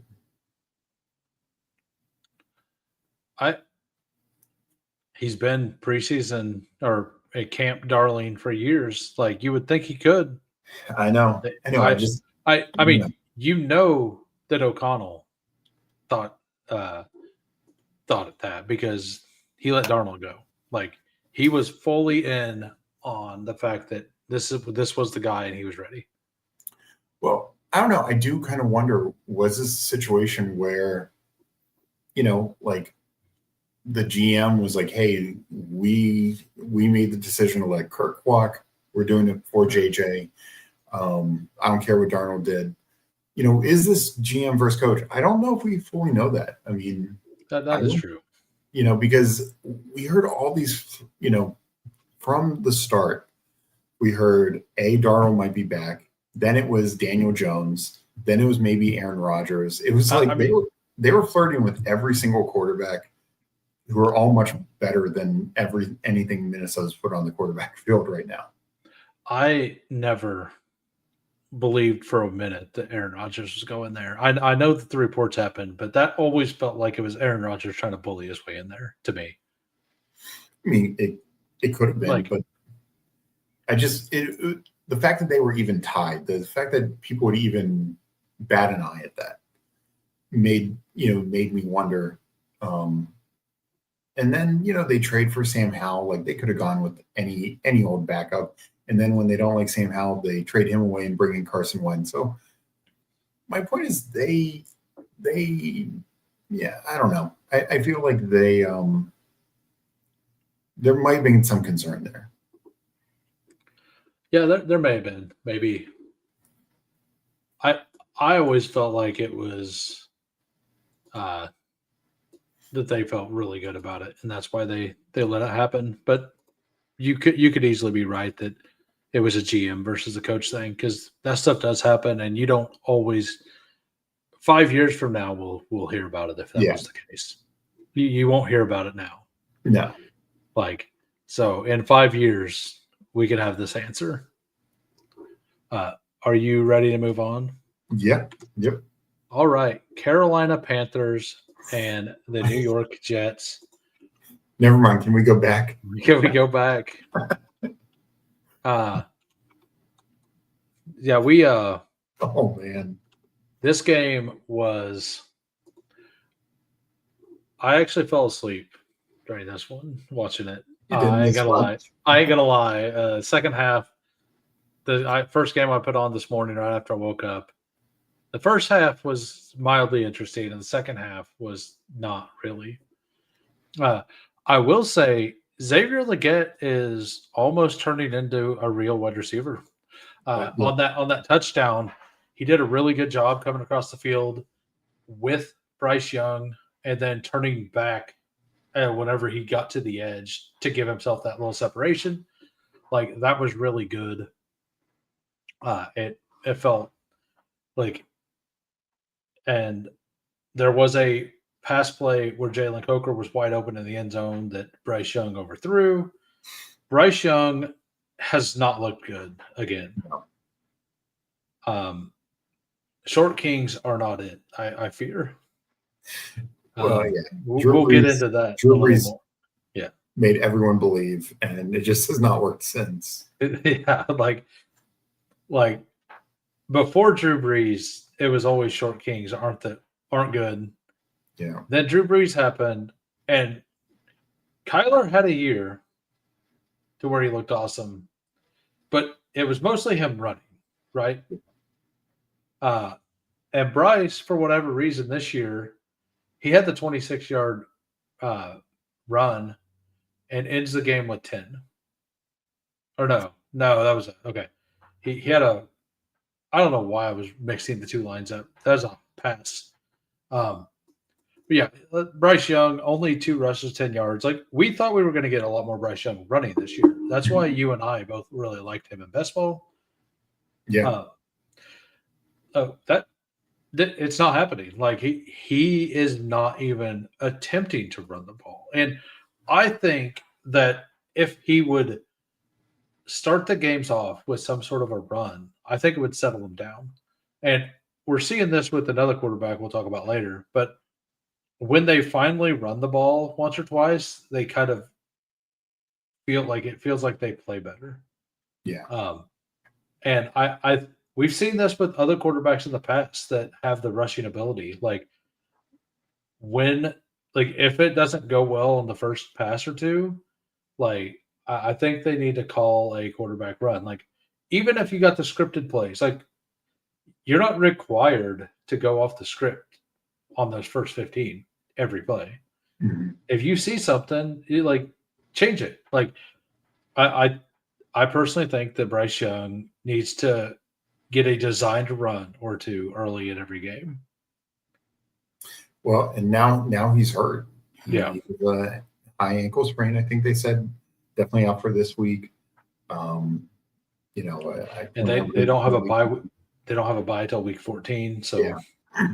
So I'd guess probably at least 2 games of Darnold or Dalton. I mean, yeah.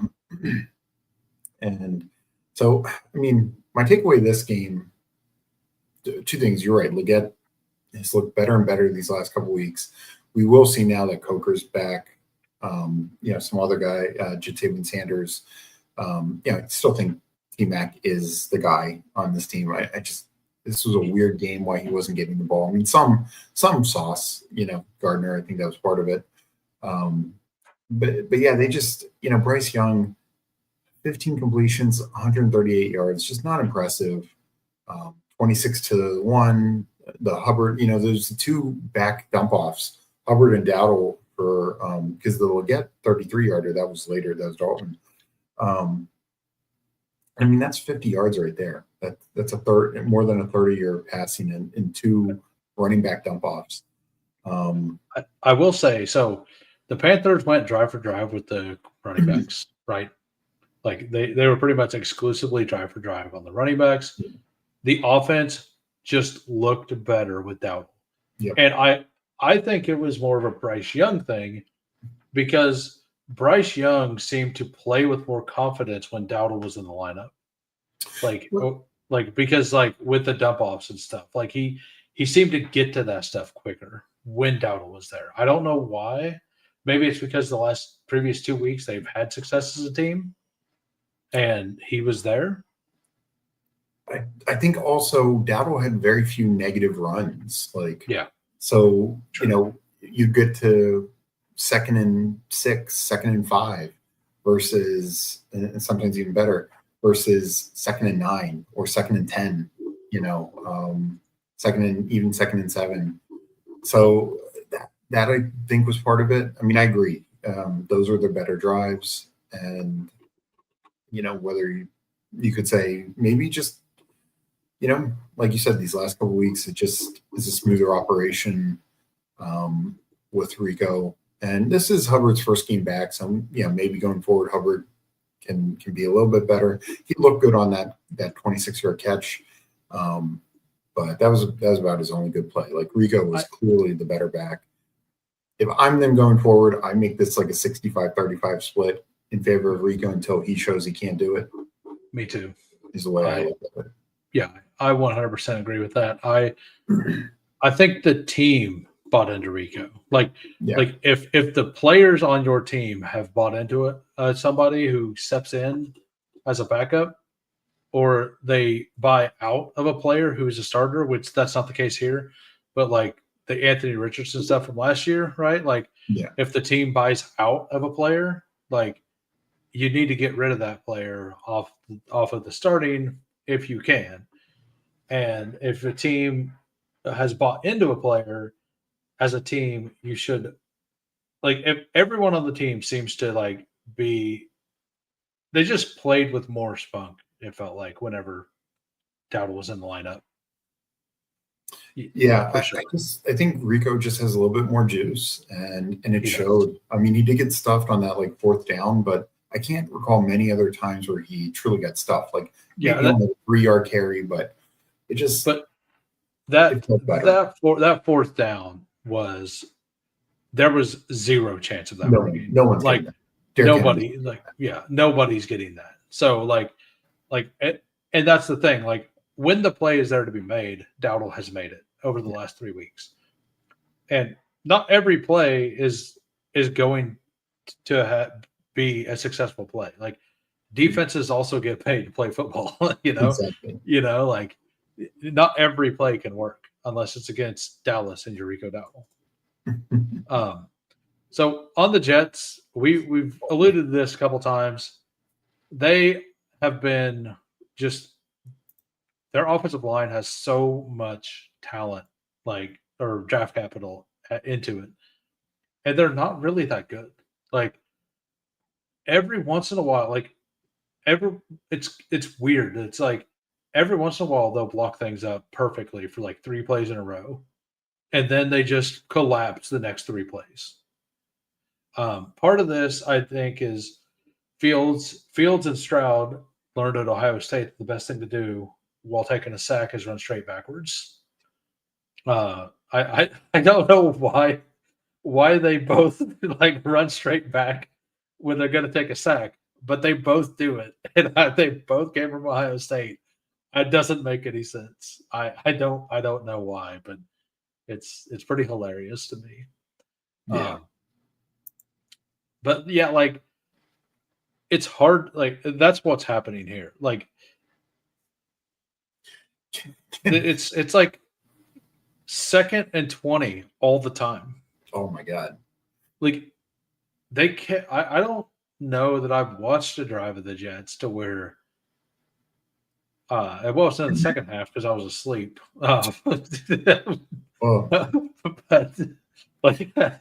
So I definitely didn't see it. I woke up about the time to see that Fields hit to where they said he was hurt, but they literally just pulled him. He played the next play, and then they pulled him. It kind of sounded like he was hurt, but it was more of a benching. He came back in, played 2 more drives, something like that. Then they pull him. And here's the thing: Tyrod did not look really good either. He had 3 sacks, he had 2 interceptions. 10 of 22, like not good. I mean, he threw the ball a little bit more downfield. Can I just read to you two of the greatest quotes I've ever heard? This is from the owner about the situation. Both of these are from Underdog, from other sources, but Jets owner Woody Johnson via Albert Breer. If we could just complete a pass, it would look good. And then later, Woody Johnson on head coach Glenn with Justin Fields at quarterback. If you look at any head coach with a quarterback like that, you're going to see similar results. Yeah, it's over. Like, if the owner is saying that, it's not good for Justin Fields. And the thing is, they gave him guaranteed money next year. Like, this is the thesis why people said Fields wouldn't get benched, but Darnold could, because Darnold, almost all his money is guaranteed. I mean, there's some, if they cut him, they'd still be paying him a decent chunk next year from their bonuses. But Fields' contract is essentially fully guaranteed through next year. Not totally, but it was much more of a guarantee. Less money overall. And boy, does that not look good. No, I was overweight, but not incredibly overweight on Fields. I ended up overweight just because I thought if he gets benched, it's end of the season. Like, that's cut. I didn't think I did not expect him to get benched at this point, at all. Like, I do feel like this. I mean, the offensive line's bad. Tyrod could go in there and get hurt, and he could just be right back out there. It's very possible. And Chirate, I don't know how to pronounce this. Chiriath, I guess. But this is a good point. Like, the locker room. He says, I do think Canales had to split workload because otherwise you're done in the locker room. And if you get hurt, you're done, which is no good. That's kind of been a thing forever. Like, very few coaches when a guy comes in. But so, like, it's not like Chuba was good this season. Yeah. Like in this situation, I do think that they needed to do that. But I do think that if they would have just said it's a 65-40 or 35 split with Dowdle, like, I think that them doing the split backfield was them saying we want to go with Dowdle. Yeah. Because, like, if it's just a pure drive-by-drive thing, that is more, hey, we want to make sure Dowdle is in the game as much as we can because we like him more at this point. Because our offense for the year has looked better with him in than without. Mm-hmm. And I think the tough thing is Chuba, I think he's a captain. So he's like well liked in the locker room, like, clearly been there a couple of years. Well, and they restructured his contract. They re-signed him last year. Up through not even the end of this year, through the end of next year, right? Oh, I think it's like not even. I think there's 3 more years on the deal. Like, they can probably get out of it after next year, but all I can think of whenever I see Dowdle cooking right here was all of my Jonathan Brooks shares last year, what they could have been. Yep. We haven't even heard that word, like, heard his name at all. Like he's completely done. Like, he's a player that could end up being like the Javonte Williams, that in 3 years from now, he's randomly like the best pick in baseball. Yeah. Like literally, like, finally gets healthy, and if not next year, but the year after, like, because he ends up somewhere that doesn't has a shaky starter, but an okay offense. Like, he's somebody you're probably going to mix in that last round. So like, Fields, if Fields was to work out, you can handle some of these really bad sacks that he takes if he's also running forward and getting a bunch of big plays.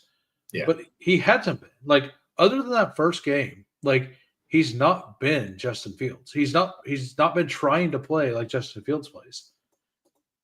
And I mean, he has been playing like Justin Fields plays with the negative stuff. But like usually you get some of the explosion along, like, both ways, right? he's he's basically Kenneth Walker of quarterbacks. Yeah. Like, Yeah. I know everybody loves Kenneth Walker, but like that man runs backwards further than any running back I've ever seen. But like Fields does the same thing when taking sacks. So like, oh yeah, he's terrible at that. Yeah. Mason Taylor got some targets again. I thought he'd be. I mean, I did not expect Josh Reynolds to get 9 targets. I don't know if Josh Reynolds expected him to get 9 targets. Did Garrett Wilson even get 9 targets? When he did. He was getting about 9. Yeah, he got 9. I think in the Denver game, there were just maybe 3 were actually on his body. They had 61 snaps. Yeah, and how many yards they get total? 172. I mean, like 250-ish. Oh, yeah, 220. Yeah, that was net because of the sacks. Yeah. So, no, it's they had some opportunities. It was just, and this is where we can have the Breece Hall situations. This offense is just terrible. Like they're just bad. Well, like they will get a good run with Breece, and then Fields take a 4-yard sack, 5-yard sack, or they get a holding call or something. Like they're really bad about lining up offsides and stuff too, right? Yeah. Like they're doing that all the time. They're just where's their penalty yards? A little scroll down slightly. It's on this page right there. Penalty yards, 526. But I feel like all of those are on offense. A couple were. I'm not sure of all, but yeah. No, I mean they are. That's a lot less than they had been. Yeah, and I was just going to say that, and that's the issue. Is like this game, you go up and look. Like they actually had an okay third down percentage, sub 50%, but okay. Like they didn't take as many penalties as normal, and this is still the best that they can do against the Carolina defense that solid against the run, but hardly world beaters, right? It's just what I don't know. It clearly Fields has lost the team. Feels like Aaron Glenn's lost the team. Like that's 2 years in a row. Fields has lost the team. So what is he? Is he Stephon Diggs in the locker room? Like, I mean, honestly, it's just way worse. Honestly, it's 3 years in a row because he lost the team in Chicago, lost the team in the Steelers. Yeah. And he only got the Steelers job because Russ had that calf injury. It was going to be Russ all along. And, there's so many people in Pittsburgh who were mad that Fields, they chose Rodgers over Fields. Boy, does that look like the right call. Yeah, it does for sure. I thought that it was kind of wild that they took Russ over Fields, but I'm like, who played worse this year, Russ or Fields? I would say Fields. One, he's gotten more chances because Russ had a couple tough, matchups and stuff. And the other thing I'll say is, I mean, Fields is just, like I said, like 2 of his fantasy performances were just total garbage time. Like if you look at the first 3 quarters in that Dolphins game, and that was against the Dolphins and the Cowboys, 2 of the worst defenses in the league, and all he could do was garbage, like fourth quarter garbage time when they're down multiple scores. If you look at Fields in the first 3 quarters of those games, he was awful. Yeah, I mean, garbage time points count. I mean, they count for fantasy, but it also helps get you benched. If you can't produce against the 2 worst defenses in the league. Oh yeah, it really does. All right, let's move on to the New England Patriots and Tennessee Titans. First, let me just say, outside of the Eagles-Vikings game, every game in the 1 o'clock window was this like maybe one good team, because the Browns-Dolphins didn't really have a good team, but maybe a good or great team, and then just a god-awful team. And same thing happened here. But I will give the Tennessee credit. The first couple of drives, Cam Ward looked better. They looked efficient. They moved the ball, had the big play to DK. They looked kind of fun to watch. It did not stay that way. No, Mike Vrabel, it's like, hey guys, we have to dominate this team. You guys need to lock in, or you're gonna wish you did. Like, I don't know what he said. I'm assuming it was something along those lines. Gonna have a hellish week of practice if we don't lock in and beat this team by 10. So Stephon Diggs, 54%, 66%. That none of this matters really. Yeah. Like, they kind of pulled starters late. Like, they didn't really pull starters, but like in the fourth, they kind of rotating more people in and doing some different things.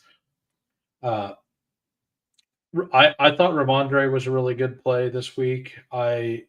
For like DK, I thought that his points per dollar was pretty solid. I felt like he was plus money for a touchdown in this game, and that felt very free.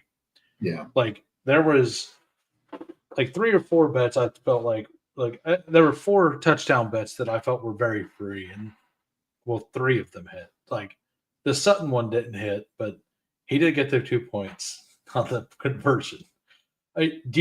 There's been so many times that I bet the touchdown and the player gets a conversion and not a touchdown. And that is I would rather them just not score at all. Yeah, you see him in the end zone, you're like, got it. Nope. Yeah. I would rather them just have not have done that. So Diggs with that 53% share, 7 targets, 7 receptions, 69 yards. Like, yes, Booty once again gets there fantasy wise he got the long score. But I think it's clear that Diggs is the number one here. Like last week was kind of an anomaly. I feel like Booty was just cooking the player, like the secondary in that game.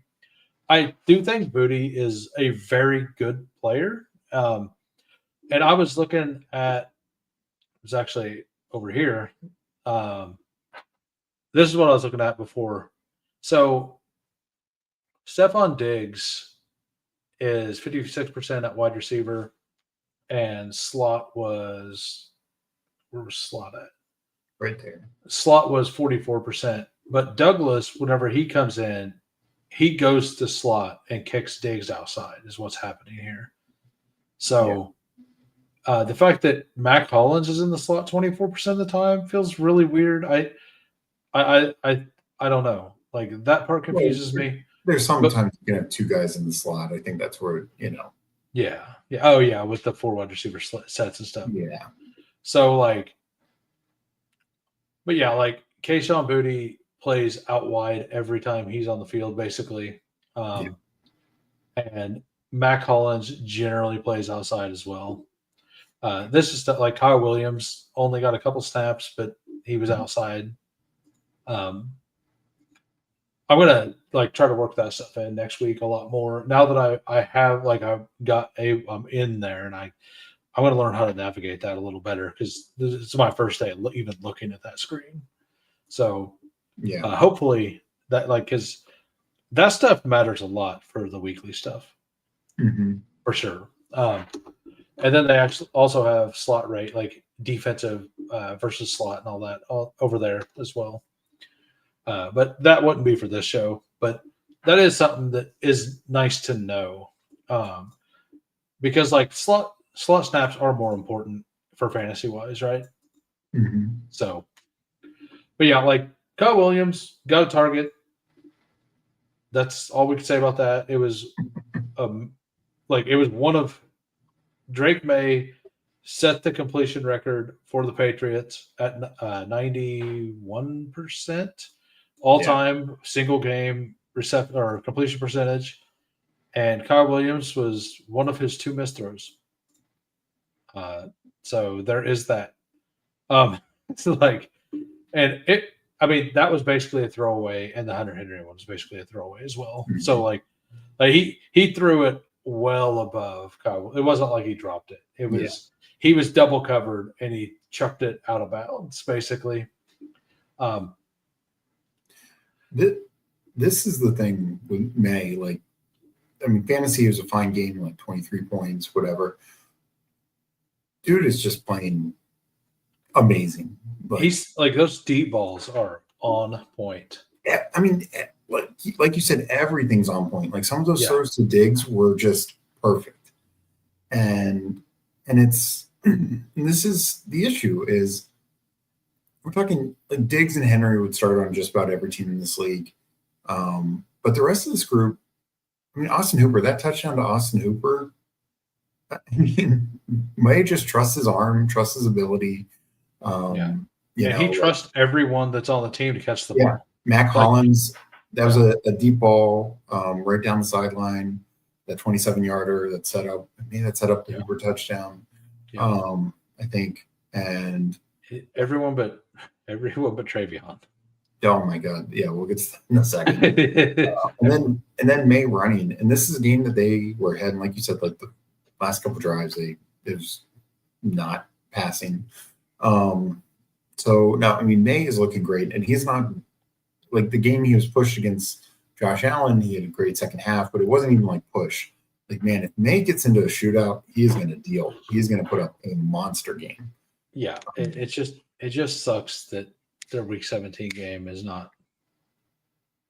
It's Who was it? It's the Jets, right? Yeah, that's right. Yeah. So.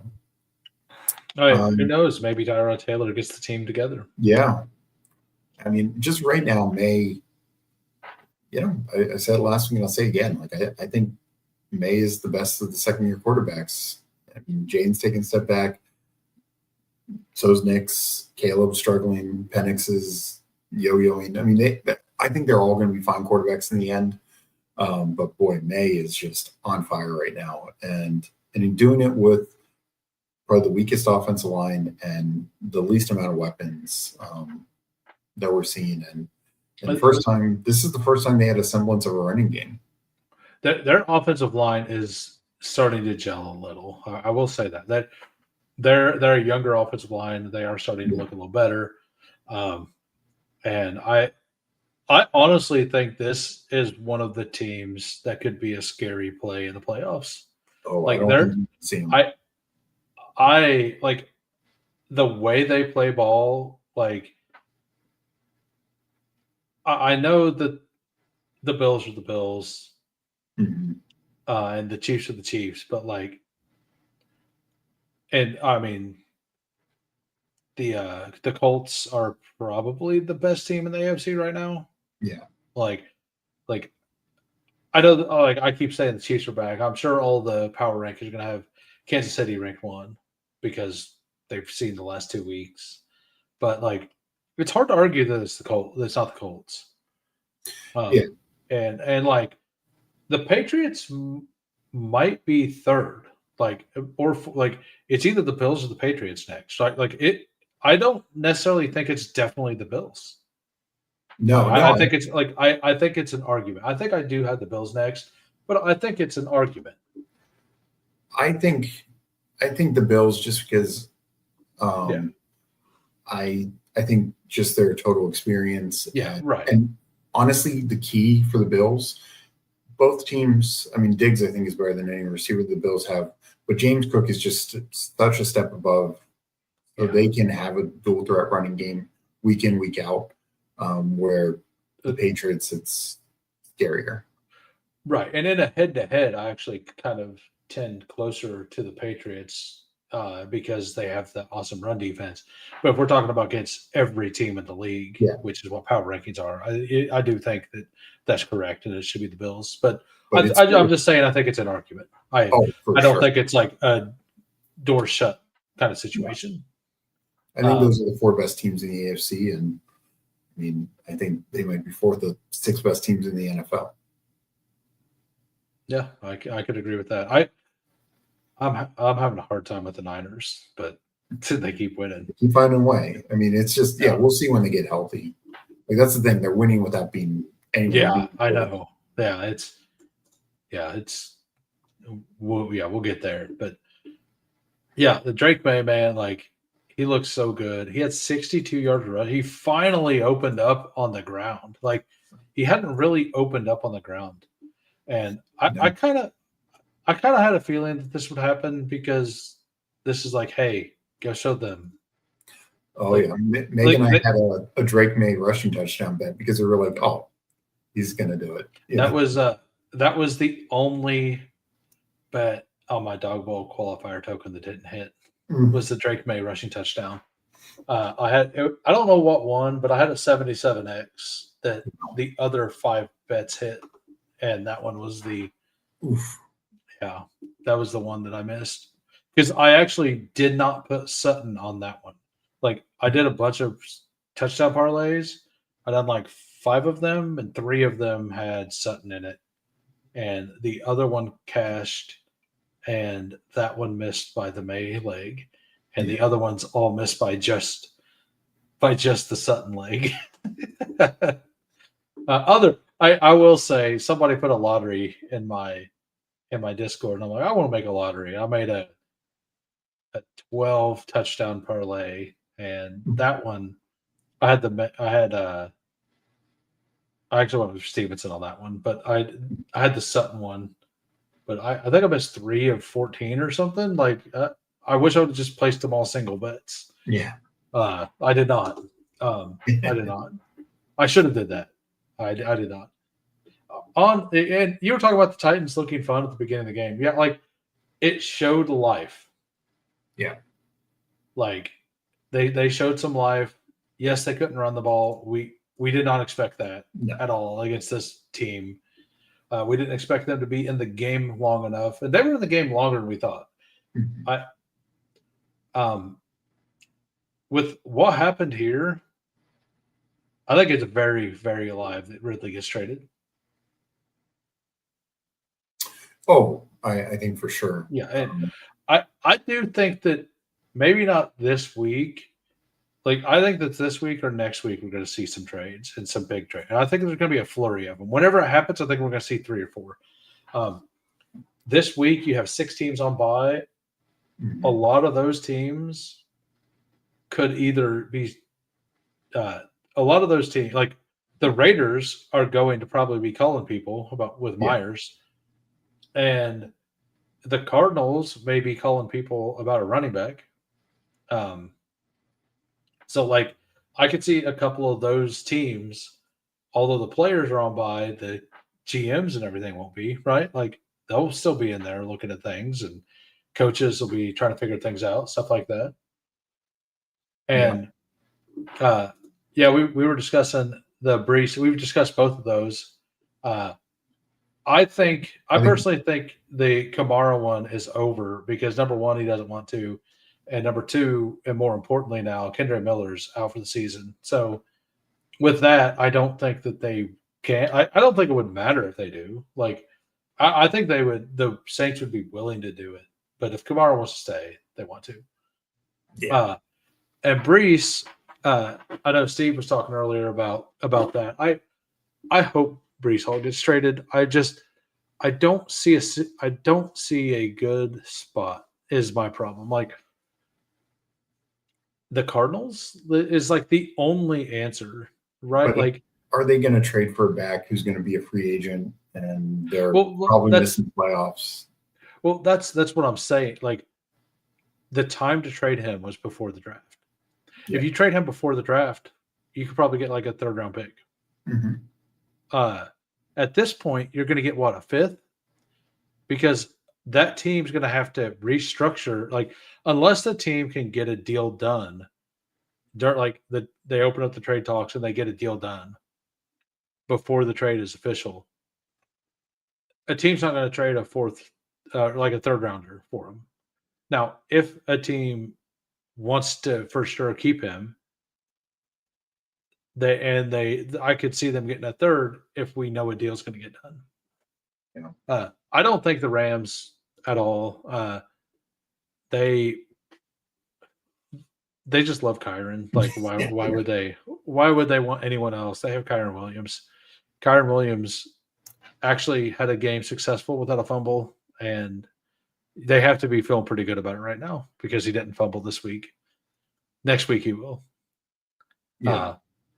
So yeah, the Brees Hall trade stuff. I really want it to happen. I just don't see a situation like I don't see the Commanders doing it because they like the committee they got, and they have a young guy who's been okay. Like I think Brees Hall is a clear upgrade over everything they got, but I think you would agree. Oh, yeah. Like I know that there's a lot of JCM hype out there.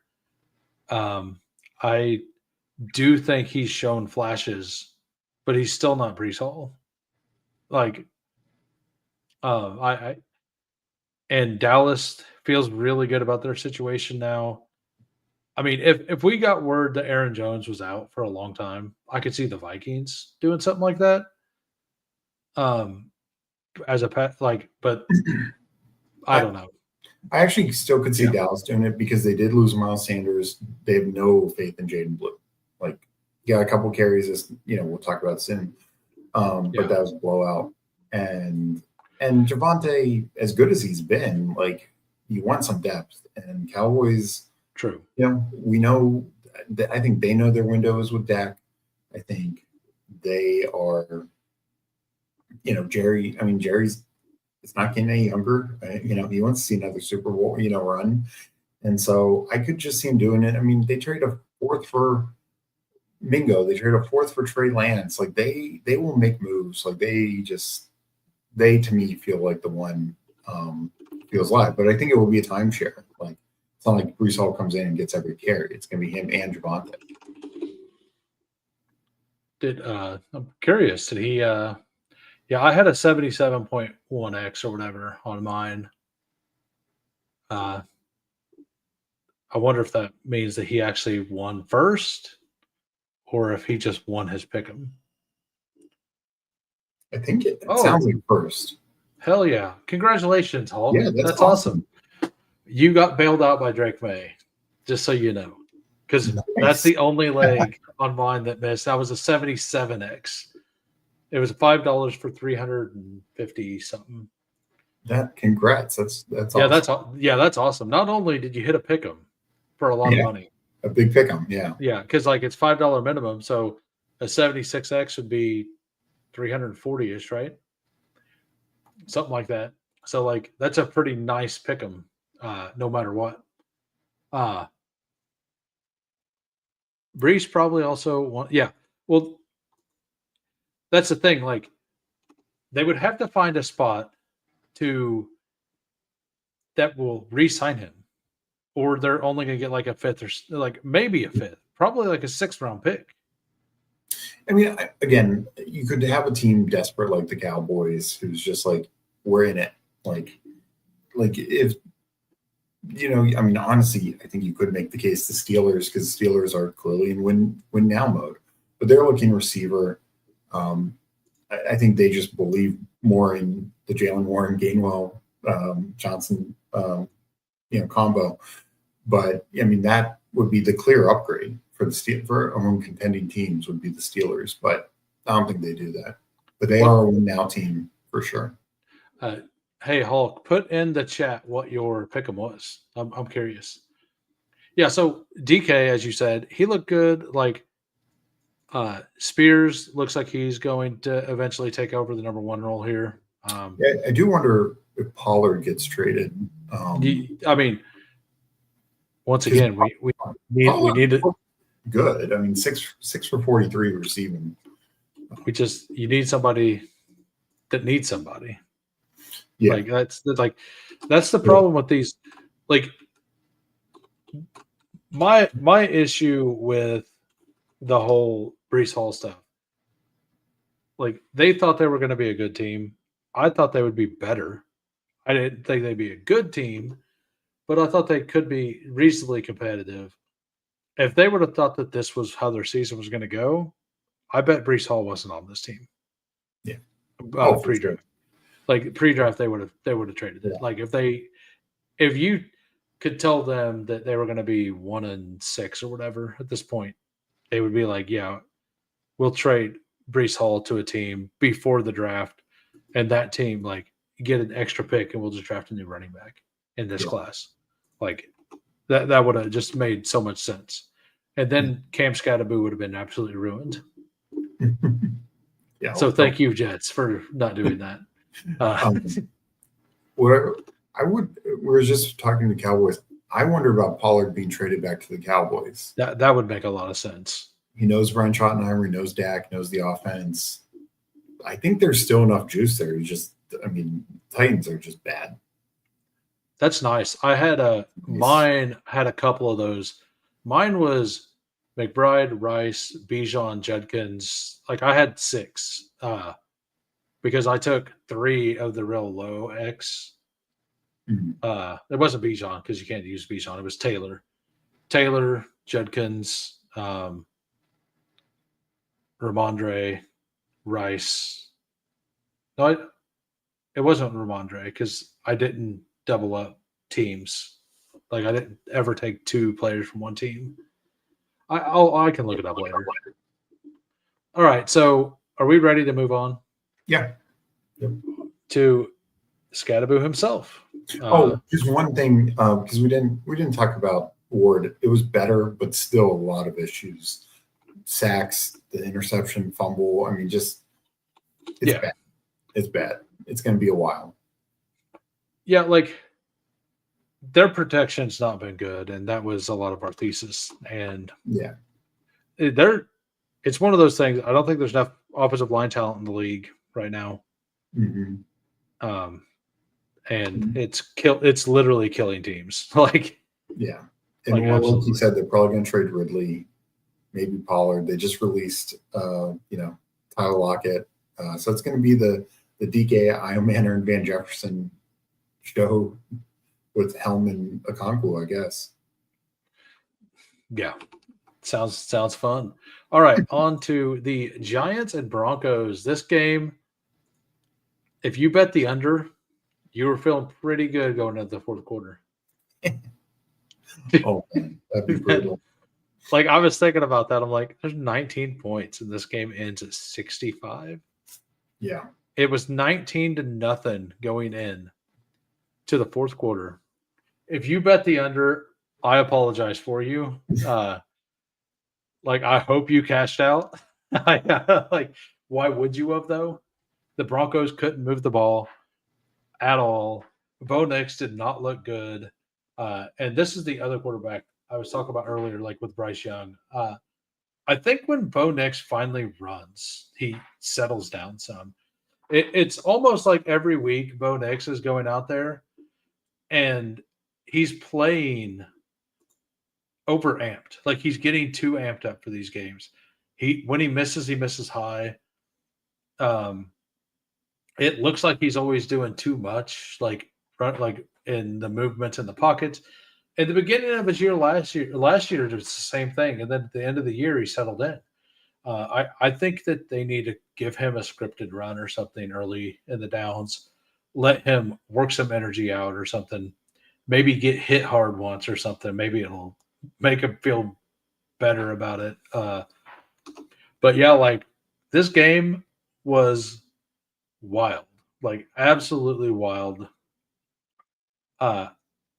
Daniel Bellinger, a 44-yard, like a busted play. Jackson Dart steps out to the right, like wide, like he's just waiting, and Bellinger just sneaks out, and he's just standing on the end zone line with nobody within 10, 15 yards of him. He's just standing there. He didn't even move. He just caught the ball, took like 1 or 2 steps back. He's like, okay, that was easy. But you look at these touchdowns, 41 and 44 yards.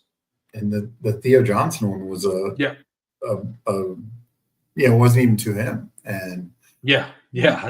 There were two passes in this game that were deflected that became touchdowns.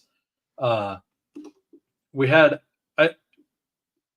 I got to give my weekly Pat Bryant hype stuff. 4 targets, 1 reception. The 3 targets that were missed were all batted at the line of scrimmage, and he cooked the corner.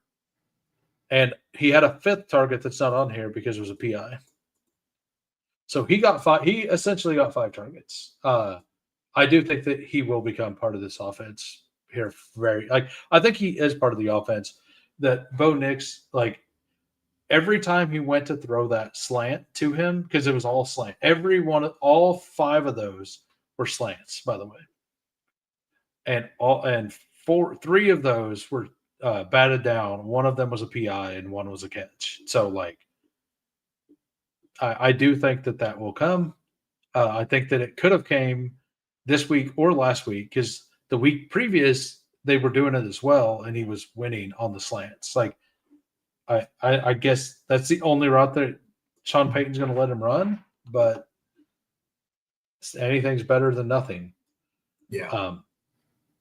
Wandale got there. Kind of expected that, because like you're not going to shadow Wandale with Surtain. Like you're not going to. He doesn't play slot. Or Wandale plays slot, and Surtain plays outside receivers. Scadaboo only 3.8 yards a carry, but that's very misleading. Yeah, because he had 6 carries in the fourth quarter where they literally just ran him straight into the line, and he got like 7 yards on those 6 carries. If you remove that, he was at like 5.5 yards a carry before they just slammed him into the line a bunch. He looked really good there, and as a receiver, he looked really good. Like this team, like I know the Giants lost the game, but I mean they honestly lost the game because the kicker missed 2 extra points. He just got cut. Are you shocked? No, I am not shocked. I'm surprised he was on the flight home. Yeah. I wonder how that flight home went. I think he got a ticket on Spirit Airlines or something. Yeah, like, do you think he? I don't think I would have wanted to ride home on that jet if I was him, and I wouldn't want to have been on the team jet. I know that. No, I'm assuming some things were said in the locker room too. Like, I mean, he's a guy just trying to make his name in the NFL, and well, he's made a name in the NFL now, and it's not a good one. No. Oh yes, exactly. No, 100%, and that's the thing. Like, because Little Jordan Humphrey and Jalen Hyatt. I mean, we can look at the snap. Little Jordan Humphrey played a ton of snaps. Oh yeah. Did you see the pictures of the defensive formations they were running? Oh yeah. Interesting call. Like, what were those were some of the worst defensive looks pre-snap I've ever seen. This was a game. So first on the Giants side, like for 3 quarters, and look, they had some fluke plays. Jackson Dart was not by no means perfect. I mean, the interception was bad. Some of the sacks were bad. Some of the incompletes he was just way off target. But you just see, I mean, dude's got moxie. He's got so much upside, and the team is bought in. Exactly. The thing is, like, unlike Fields, yes, this team believes. Yeah, the team absolutely believes, and like you're saying with Scadaboo, like he had a lot of good runs. Yeah, he got stuff sometimes, and I know and he looked good catching the ball. The touchdown was hysterical. Like, like that is not his. He's usually not patient, and he actually showed a lot of patience there. And it's like, uh-oh. What is this? He's just so fun. I mean, like, just honestly, this whole team feels that you feel the energy. I will say, I think Brian Dable, they got way too conservative in play calling late in the fourth quarter. I think they should have tried to extend some drives a little bit more. Well, they ran the ball up the middle twice. Yeah. And then Jackson Dart's interception, like that, like even at that point, it was 19-8. Yeah, I thought it was And there was like what, like 9. No, that it wasn't 19-8 then, was it? No, I think that was after It was the 23-8 at that point. yeah. And because it was 23-8, they shut them down. There was like 5 minutes left in the game, 5.5 minutes left in the game. The Giants get the ball, like, and with a third down, it's like 5.5 minutes left. And the game ended 33-32 Yeah. Broncos. Like, and they were up 23-8 or something. But yeah, like he threw that pick six, and then they got shut down again. Like then they just ran the ball straight at the line, two downs in a row again. Right? Yeah, no, that's what I mean. And I get it. I get they want to protect the quarterback. I think the play calling both offensively and defensively was bad in the fourth quarter. Yeah, it was. And well, they might not know how to, like, it's been a while since the Giants have really had a team that has like hope. Yeah. Like Daboll might be looking like that Jaguar at these games. Kind of like what is going on here? I don't know how to win. I've not been able to win for so long. Well, and what I was going to say, the juxtaposition, because I felt like Sean Payton called an awful game in the first half and then adjusted. Third quarter wasn't much better, but then fourth quarter, he just started to be like, okay, we're gonna change some things up. Get, like you said, get Knicks moving a little bit, rollouts. They got Dobbins running better as the game wore on. It was like this was another team who got away from the run early on. So, yeah, this was such an interesting game to watch. It Definitely was fun and entertaining, but it's also like you just see Denver. You would have thought Denver is the team with all these rookies, missing all these key starters. You know, Slayton and Neighbors are out and all this stuff. And it's like, Denver was fully healthy. And for the first, 3 quarters of the game, but then Denver, their experience came through. I will say the Tyron Tracy run, like, so the yards, like Tracy didn't really look that good. Like he had a incredibly well blocked run here. Like anybody would have ran that in. Yeah, it was the most open run you'll see. And like he celebrated like he'd done something like major. Like but I mean, I get it. It's a touchdown. No, it's his first one for the, like, I get celebrate it. Like he got there, but like he over celebrated that. Like he knows that it's Scadavo's team now, right? Like he pretty much knows. I don't care so much he celebrated. I cared about the people on Twitter with the anti-Scadavo people who were like, see, Tracy can score too. He's gonna split the workload. And I was like, I don't think so. Because when the game was on the line at the end, it was all Scadavo. Yeah, and I mean, if Scadavo, like, if you remove the 31 yard, you can do this a lot of the time, but you remove the one big run.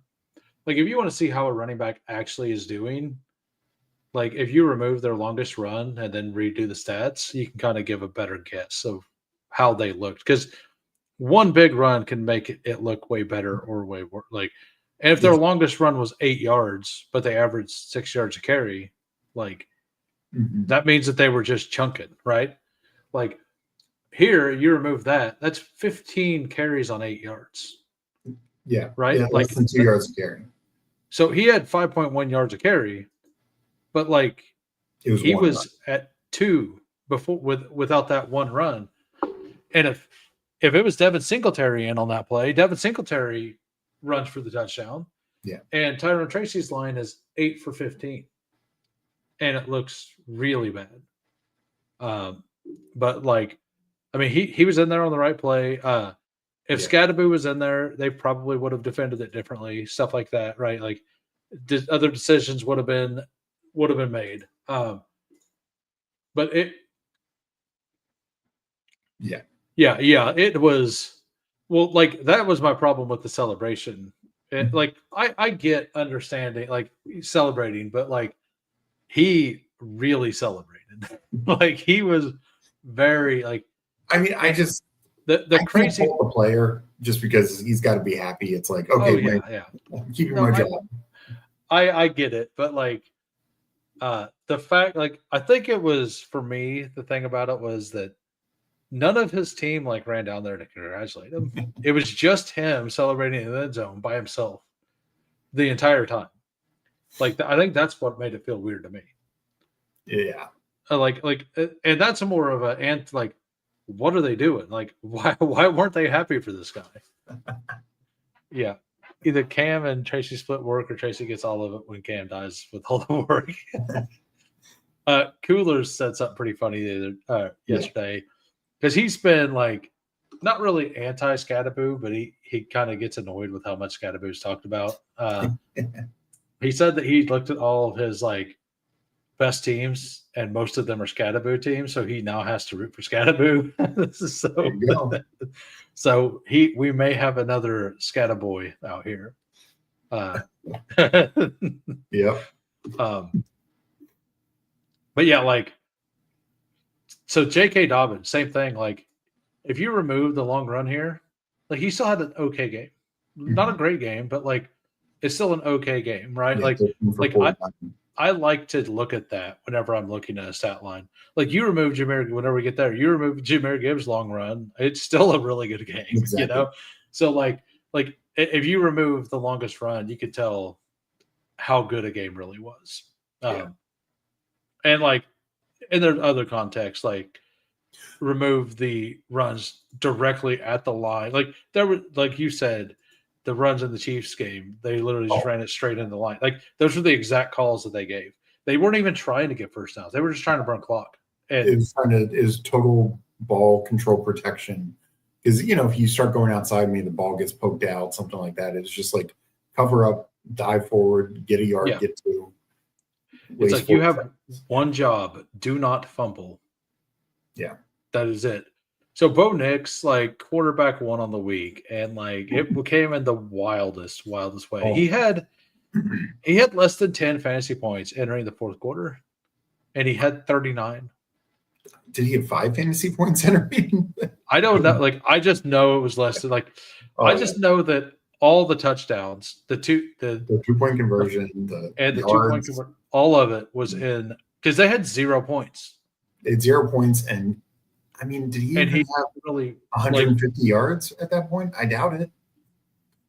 I mean, he probably had like rushing. He may have 10 rushing. I was gonna say he had like 10 to 15 rushing. Is that 21-yarder came in the fourth? So like he went from like the worst quarterback on the slate to the best quarterback on the slate. Oh my god! Instantly, like Overzet said that he went up, like he left the game on, and he had a Bo Nix stack, and he went up to take care of his kid for a minute, and he came back down and he looked and he's like, "Why is this game 32-33?" And he looked and Bo Nix had 40 points all of a sudden. It's like, what? Yeah. So. Yeah. Well, like I don't I just don't understand why that team takes that player if they're not going to use him. Yeah. It's like RJ Harvey. Like since we're here, like RJ Harvey, they're starting to use him. It's not effective, but they're starting to use him. Hey, he got the touchdown. He got the touchdown. It was a design play for him. Yeah. He got exactly 6 points, basically, with 4 carries for 0 yards, 1 catch for 2 yards and a touchdown. So what is that, like 6.7 points and under? 6.7. Yeah, 6.7 points. Like you think he gets a touchdown, he might be startable. He's still not startable. Like it feels pretty bad, but at least they do have him out there and they're trying to use him. And you do see that. Yeah. What are the snap shares again? Because this game, the snap shares actually matter since it was actually reasonably close. Like Bidet and Harvey about the same. Yeah. Like, it's at least getting closer. But Dave's been well ahead of Harvey every week. So he also is up for grabs for one of the worst best ball picks. So that's what I have for this game. Do you have anything to add? And No. there was a good point here. This got 39.5, not a single one of his wide receivers, tight ends, or RBs got to 12 and half point. That is 100% correct. Yeah. And that's a Sean Payton stat as much of anything. Because Cortland Sutton, like, I mean, if so Cortland good Sutton football. got the touchdown instead of the 2-point conversion, like, he had a monster game. Yeah. In full PPR, I know he had 13 points because I had him on DK on my best team. But like Cortland Sutton, like that catch to get down the field goal range at the very end, like no time, amazing catch. Yeah. Dude is so good. Keep feeding him the ball.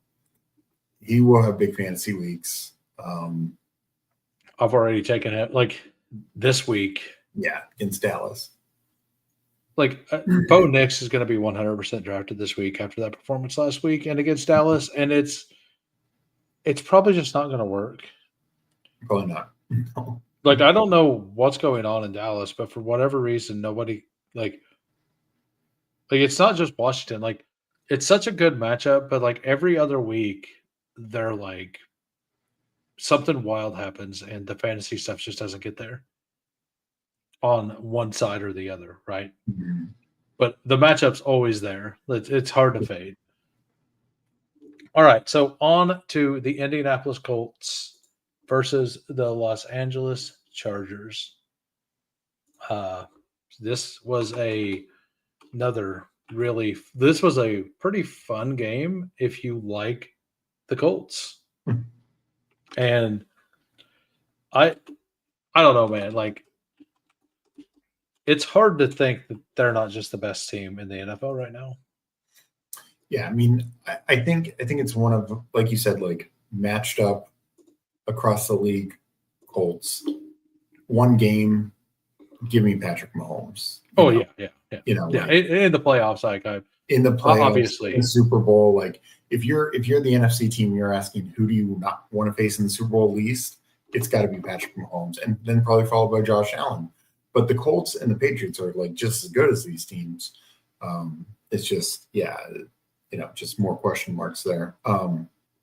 But you haven't switched to the game on the screen if you're for the Colts game. Yeah. But no, just making sure, since as we were going to start this, the Colts, and just they're 6-1. Their one loss was against the Rams, a very good football team, and they had two amazing touchdowns that were negated because of big mistakes by Adonai Mitchell. Yes. Like they probably win that game if Adonai Mitchell doesn't. I mean, yes, after those points, like the Rams are going to do different things, whatever, but they very well could have won that game. And Adonai Mitchell's mistake was so big they forgot to put 11 players on defense. Yeah. I mean, there was definitely a mistake on the defensive end too, but it's like I'm half joking about that, but like when stuff like that happens, like the player who was supposed to be on the field probably was just mad that Adonai dropped the ball. Like, I don't not hurt anything, but like when stuff like that happens, like anywhere, like no matter where you work, when somebody does something that's just mind-boggling, it's hard to process, like, and to stay focused because now your mind is on what they done, right? Yep. Like, it's just how humans act. Like, not saying it makes it okay. I'm just saying that, like, that's just human nature. Like, I know, look, I'm a big math stats guy, but people say, oh, you can't quantify momentum. You can't factor that in. But we see this all the time. Like, do the Giants beat the Eagles if Dart and Scatterboo aren't going off early? Does that defense shut down the Eagles in the second half? Don't get a touchdown? No, I don't think so. But it was like, Dart and Scatterboo start scoring, get momentum, then the defense just fed off of that. And And it can be in little things like this, like a couple of big mistakes, and then the bonehead play by one defender not getting on the field, and coaches missing it. Yeah, just snowballs. But yeah, back to the Colts in this game. Man, Shane Steichen, coach of the year. Yeah, I mean, him with Daniel Jones, him with this offense, they are just so fun. They don't even have Josh Downs, and Adonai Mitchell has probably never seen the field again. And they just go to Anthony, and Doolin was out, so they go to Anthony Gold as their number 3 receiver. Doesn't phase them. This offense is just so good. I mean, Adonai Mitchell did get back into this game. He got a catch for 10 yards, I believe. Yeah, he got 5 snaps, but yeah, so like he had 8 yards. He's not completely dead, everybody. But like the moral of this story is this is a 3-man wrecking crew. Like, and Pierce is good. Don't get he's really good. But like it is Jonathan Taylor, Tyler Warren, Michael Pittman. They almost all 3 score every week. Yeah. And then Alec Pierce scores sometimes as well. Like, yeah, Pearson Downs every now and then. Yeah, Pearson Downs sometimes. But like this offense is actually reasonably focused. Like we thought that they'd be spreading the ball all over the place, doing all kinds of things. They're literally they have the 4 guys. And we were drafting 4 wide receivers all off season from the Colts and not sure which ones it was. The answers are here, and it's Pittman and only Pittman, and then Tyler Warren. Pierce's was a great pick too. Don't get me wrong. Pierce 5 for 98 is pretty good. He had 10 targets. He led the team in targets. So he hasn't really. He just doesn't get the design like end zone. Yeah, he doesn't get some of the fun stuff. He will get the long. He will have the for best ball. He's awesome because he's going to get those long touchdowns still. But yeah, so moving on, and Jonathan Taylor looks like the 101 from 2 years ago. Yeah, again, better. I mean, he's. So I'm going to couple this a little bit with the Jets. I'm curious to see how Breece Hall does with Tyrod Taylor actually starting for a couple more weeks. Because Anthony Richardson, for whatever reason, as soon as he's not been on the team, or not been in the games, even last year when he wasn't in the game, Jonathan Taylor was just better. Yeah. I do think that these rushing quarterbacks, the whole opening up rush lane stuff, I do think that is true. I just think that it's also when that same player creates a lot of negative plays, it makes it less it makes it more negative than positive. Yes, you'll get some of the big rushing lanes and it'll look really cool, but you're going to get into a lot more of 3rd and 14s, 3rd and 15 situations, or 2nd and 25s, stuff like wild things like that are going to happen way more often with the Anthony Richardsons or the Justin Fields. So Jonathan Taylor now, when Daniel Jones takes a sack, this was a 7-yard sack, but that's not a 15-yard sack. That's a much different. Huh? It's 1 sack. It's also 1. Yeah, it's not 6, right? Yeah. So being in those situations, and you've seen from the beginning of this game, they knew the Chargers were going to try to stop the run. Very first play from scrimmage, they're we're still going to get JT the ball, and they threw a screen pass. Yeah. As he's getting ready to say right here, JT adding the receiving work, he's got 3 receptions in every game. Maybe? The only one he doesn't is he had 2 against Denver, but one went for 40 yards. Okay. So I mean, but they started this game off by that, and then they ran it right up the middle, I believe, and then they snuck Tyler Warren out for a long pass. And it's yeah, this is, and it was in the same exact spot where JT caught his pass, where Tyler Warren caught his as well. So like Steichen knows what he's doing. He knows where to put the players. We've seen this before with the Eagles. We've always like a good play caller. If you don't have a quarterback that's functional, it doesn't matter what plays you call. So, well, and just honestly, like you compared to the Jets, I kind of compared to the Dolphins because I think Mike McDaniel's a good play caller. What's the difference here? They have an offensive line, yeah, and Daniel Jones is playing with confidence, partly because they have an offensive line, and so he's not making mistakes, not sacks, not turnovers, and then JT can just run the hell out of the ball. Yeah, and so this is easily the best offensive line Daniel Jones has ever had. Yeah. Easily. Like the Giants never had one. Mm-hmm. But remember going into last year, part of the Anthony Richardson hype being drafted in the 6th round, I was part of that hype, was how good this offensive line was. Yeah.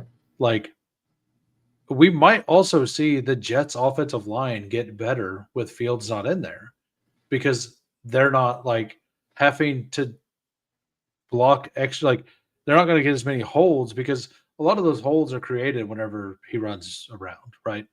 Whenever he runs the opposite direction and past somebody, like because the offensive lineman will hold like almost every play, but whenever a quarterback takes off past that guy and that defender tries to leave, that's when those holds get seen. Yeah, and like so, there's been a lot of that going on. I Tyrod, like he's mobile, but like he's not going to be doing that stuff very often. Now, I think that knowing where the pocket is, like knowing your quarterback's going to be in the pocket, matters a lot for an offensive line. And I think that's part of the reason why the Colts are like their offensive line was supposed to be one of the best in the league last year, and it just wasn't. And looking at what's happened, because the pieces are the same, right? They actually lost 2 guys, Ryan Kelly and Will Fries. Yeah, Fries. They lost Fries. Yeah. And both of them unfortunately gotten hurt for the Vikings, but they've just drafted well. They drafted depth. They didn't need to go out and sign anyone. They just drafted 3rd, 4th rounders, Tanner Bourne or Alini, I can't remember the other guy. And just they're starting down. They're playing just as good as those guys. But no, the issue was Richardson last year. He did make them look bad. And the other part of it, like you said, it leads to more holds. The other thing it'll lead to with mobile quarterbacks, and this is not all mobile quarterbacks. The Lamars, the Josh Allens, they're just different because they're good, they're efficient. They'll still take more sacks, but they'll make up for it with the big plays more than enough. But the other thing is linemen downfield because they're scrambling around. Linemen just start drifting downfield. And so it leads to more penalties. It leads to more sacks if the guys aren't efficient and good. And that's the difference we're seeing here. And that's what like good play callers like Shane Steichen, they need to play on schedule. Because if you're playing constantly behind the sticks, every now and then Richardson will get that 60-yard touchdown to Pierce last year. But that's about it. And you're negating what Taylor can do best, what Pittman and Downs can do. And, of course, now you have Tyler Warren. So this offense is just going to be cooking, I think, all year. Hopefully they stay healthy. And they're just fun. And then their defense is playing really well. Yeah. So I think you said it was the Dolphins had 35 total snaps, right? No, it was the Raiders. Raiders had 35 total snaps. Justin Herbert threw 55 times. Yeah. And I mean, Daniel Jones almost threw for 35. The other thing, like, man, the Colts, the best thing about the Colts is something I wish Kansas City would do. They just keep their foot on the gas no matter what until the middle of the 4th quarter. They don't change how they're calling plays. They don't care. They're not like, it's not that they're out there trying to embarrass the other team. They're not trying to save face. They're just out there playing football, putting their best game together. They don't look at the situation. Like, it's almost like they don't look at the situation until it's under 7 minutes in the game. And up until then, they're just playing every drive like it's own drive, independent of itself. And they just try to make every drive score. Yeah. And I think that's how every team should play. And like, who cares if you end up beating a team by 5 scores? Like, that's their fault for letting you. Like all this. Like, I get it in like the Kansas City situation to where like both teams like they had 2 first downs at halftime, 3 in the game, 1 by penalty. Like, and the Lions, right? Yeah. But like nobody thinks that the Lions are bad mannered by doing that, No. right? Like they're just out there playing the game, like, and it makes it more fun and enjoyable, even as an opposing team. If your team's getting stomped by a team like that, at least you get to see good offense. Like, you don't see a team running Cam Skadaboo directly into the offensive line 5 plays out of 6. Like, yeah. Like, go ahead. Oh no, I was going to say every now and then it will cost you a game. Like we've seen it cost the Lions a game. I remember the Colts last year; they were up big on Denver, and I think that was where Jonathan Taylor dropped the ball before the end zone, if I'm not mistaken. And then Anthony Richardson had like 2 interceptions, and some of it is Anthony Richardson. But it was like they got up early and they couldn't finish. They kept trying to push it, and they just had some stupid costly mistakes. But most times, particularly when you have a more efficient quarterback, you will steal these games and not have the situation like the Giants, what we just talked about, who got a little too conservative and allowed the Broncos to come back. And this is both offensively and defensively. It's like stay, don't just go and prevent the whole time. Like Herbert, now Colts have a very banged up secondary. Herbert threw for 420 yards, and it wasn't because the Colts were playing prevent the entire second half. I mean, like he was dealing. Like Herbert was dealing also. 420 yards. Keenan Allen, 11 receptions, 119. McConkey, 15 targets, 9. Like, Ladd seemed to be getting.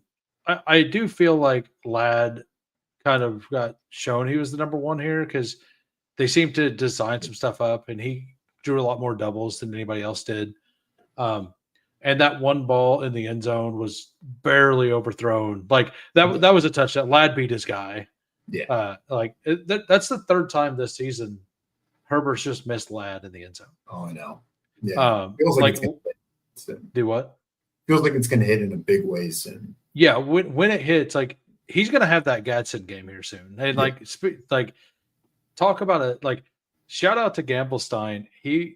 Him and I were talking. Gadsden and Mason Taylor were the same price on DraftKings, and I was getting to a lot of Mason Taylor and a little bit of Gadsden, and he was trying to talk me into Gadsden a lot more. And I'm like, I will take him on every Herbert team, and I'm glad I did that because I had a 217-point team or something. Wow. Like it wasn't in first, but no, it was like 200. It was like 210. The piece it had the missing piece was it was the only team I did 20 lineups. I had Rashee Rice on 16 of them, and it was one of the only teams I didn't have Rice on, and I had Cortland Sutton on it. Oof. Which is more than Rice. So like it was my pivot off of Rice. Yeah. And it didn't cost me the tournament, but it cost me, what was that, an extra 5 points or something, right? Like Sutton still had some points. Yeah. But yeah, like Justin Herbert, passing game, absolutely there. Kamani Vidal, stuffed. Like just like there was hope. It could have been. He got stuffed in the receiving game. He got stuffed in the running game. This team is going to be so much fun if Hampton comes back and is healthy. Yeah, man, like it. I have a lot of Hampton. I hope it comes soon. I'm here. Somebody earlier said they're thinking it's week 10. I hope it's week 10 because I need him for those 3 weeks because they have bye week 12. I hope they don't just hold him until after week 12. Agreed. If they do, getting a Hampton team to the playoffs is going to feel very good. Like the sprint teams that have Hampton on it, going to be good because you're going to get to advance a lot of those extra teams, right? Yeah. Yeah, every report was longer than IR, but that would be like week 10 would be that like because it happened week 5. Yeah. It happened week 5, so that would be that'd be 5 weeks. Yeah. Yeah.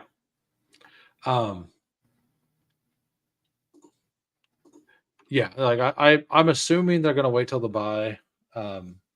Especially if they're like they have a tough schedule and they may be battling for the playoffs, so they may not be able to. But if they can get some more wins and have like kind of a clearer path to the wild card, I think that they will. So what I will him as soon as they can. What I will say is, and we've talked about before, like the AFC, 5 teams are out, right? And then you have that window of teams. Some we've talked about, some we haven't, who are just a mess fighting for the playoffs. I mean, right now I think the Chiefs are going to win the AFC West, even though they put themselves in the hole early. They're clearly the Broncos. Oh, like they're winning, but they're not playing good ball right now. And Mike Robb asked Steve, Meg wants to know if you're almost done streaming. She wants to start streaming season 2 of Flava of Love with Flava Flav. Is that I'm not gonna I'm pretty sure that's actually why Steve went to visit so they could watch that. Oh my! Like, always love Mike Robb. No, I mean, I still feel the Chargers are in a really good mix. Like, with the Texans losing, with the Broncos did get the win, but Jaguars losing, Texans losing, like it's. I mean, if they trade for a Breece Hall or Tony Pollard, that means that they think it's going to be till after the bye week. And I think that if a trade happens with the Chargers, it will happen this week or next week. And if not, I think that's good for Hampton. Yeah. Well, and here's the thing: they should probably trade for a back anyways, because they should. Don't think Kamani Vidal and Hassan Haskins are it. Yeah. I think that even if they think Hampton will be back week 10, that I'm still hoping Jerome Ford. Because what is he doing on the Browns? I mean, there's a lot of options. Like I think Pollard would be perfect because I don't think Pollard would really pose that huge of a threat to Hampton when Hampton comes back either. And he would be right. Like he would be a better version of Najee Harris for what this offense would want because he's better in the receiving. Najee can receive, but he's better in the receiving game than Najee. So like it would be a better fit for the offense as well. So like that could be something I could see for sure.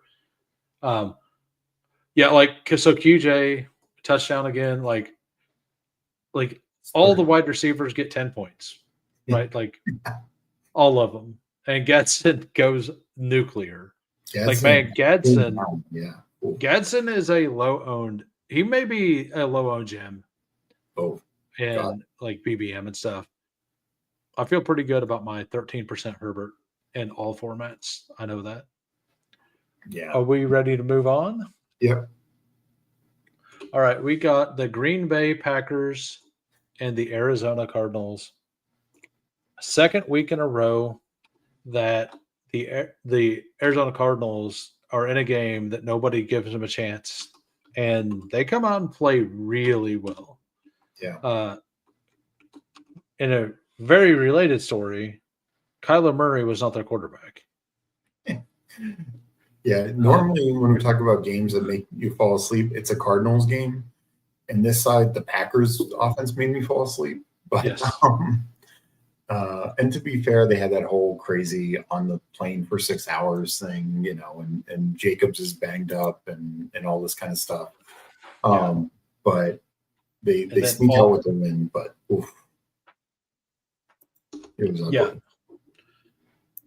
Yeah, like Arizona 2 weeks in a row took two teams that we view to be very good teams, and the Packers and the Cardinals to the last plays of the game. Yeah. And Jacoby Brissett is like, he has this team moving. This is Marvin Harrison once again underperforms. Zay Jones, the man. Like Zay Jones is wide receiver one there. Like that's what's going to happen by the end of the season. I mean, a couple of those attempts to Harrison were not good. No, they weren't. Like I'm just trolling a little. But yeah, like thank you, Brissett, Trey McBride, 3 touchdowns in 2 games, 3 touchdowns in 2 years with Kyler, right? I think it's 3 because something like that. Yeah. I'm not counting the one that was a fumble recovery. The fumble, yeah, no. That one doesn't count. It happened, but that wasn't a Kyler touchdown. That was not him. Yeah, so like I have a lot of Trey McBride. I have a lot of Brock Bowers. One of like I feel like one of those two has a good chance. Like this is what you want for elite tight end. Like if this happens in the pods, you're advancing most likely. Yeah. If you're the only McBride team. If you have like Tyler Warren had an awesome game. What was it? It was 4 for 69 and 1. But like, and that's like gonna be every week. He's just gonna put that up every week, I think. I know it's not gonna happen, but I want Jacoby Brissett to stay the starter here. Yeah. I mean, they're a functional team right now with him. It's going to be interesting. Look, they've gotten some questions about it, and they've not this week. And they've just said Kyler's still working back from injury. Yeah. They haven't said that they're even considering it one way or another. They're just non-committal. Yeah, Kyler's injured. No, like I think this is one of those situations. Which one of these players on this team has any allegiance to Kyler Murray? Yeah. Zay Jones wasn't there. Marvin Harrison, like, has been thrown a couple like hospital balls, and like they don't run the routes the same. Like their games don't really mesh very well together. Michael Wilson, maybe. But like Trey McBride, like his best 2 games, 2 of his best games of his careers came now with Brissett. Like I don't know for sure. Like I don't know where Charles Go Cards is and what he thinks. I'm gonna assume that he's on the get rid of Kyler side. Because if Kyler was playing in this Packers game or this Colts game, I think they're blowouts myself. I definitely think the Colts game. I mean, the Packers just didn't look good. No, the Packers also, like we'll get to it, but like I think they're one of the most overrated quote good teams in the league. I don't disagree. This was kind of like the Broncos game where like the first half in particular, this Packers team looked terrible. Better in the second half, but yeah, not good overall. Yeah. So Matthew Golden 4 for 37. He caught every pass that was thrown to him, but they threw 10 to Tucker Kraft instead. Dobbs, like I think Dobbs Golden is a very solid group. Mm-hmm. They threw passes to everybody, but they did kind of consolidate the target tree this week. Jacobs was hurt, but he still got the 2 touchdowns, and he got the 55 yards. Eugene Wilson got in there more than he usually would have because Jacobs was sick.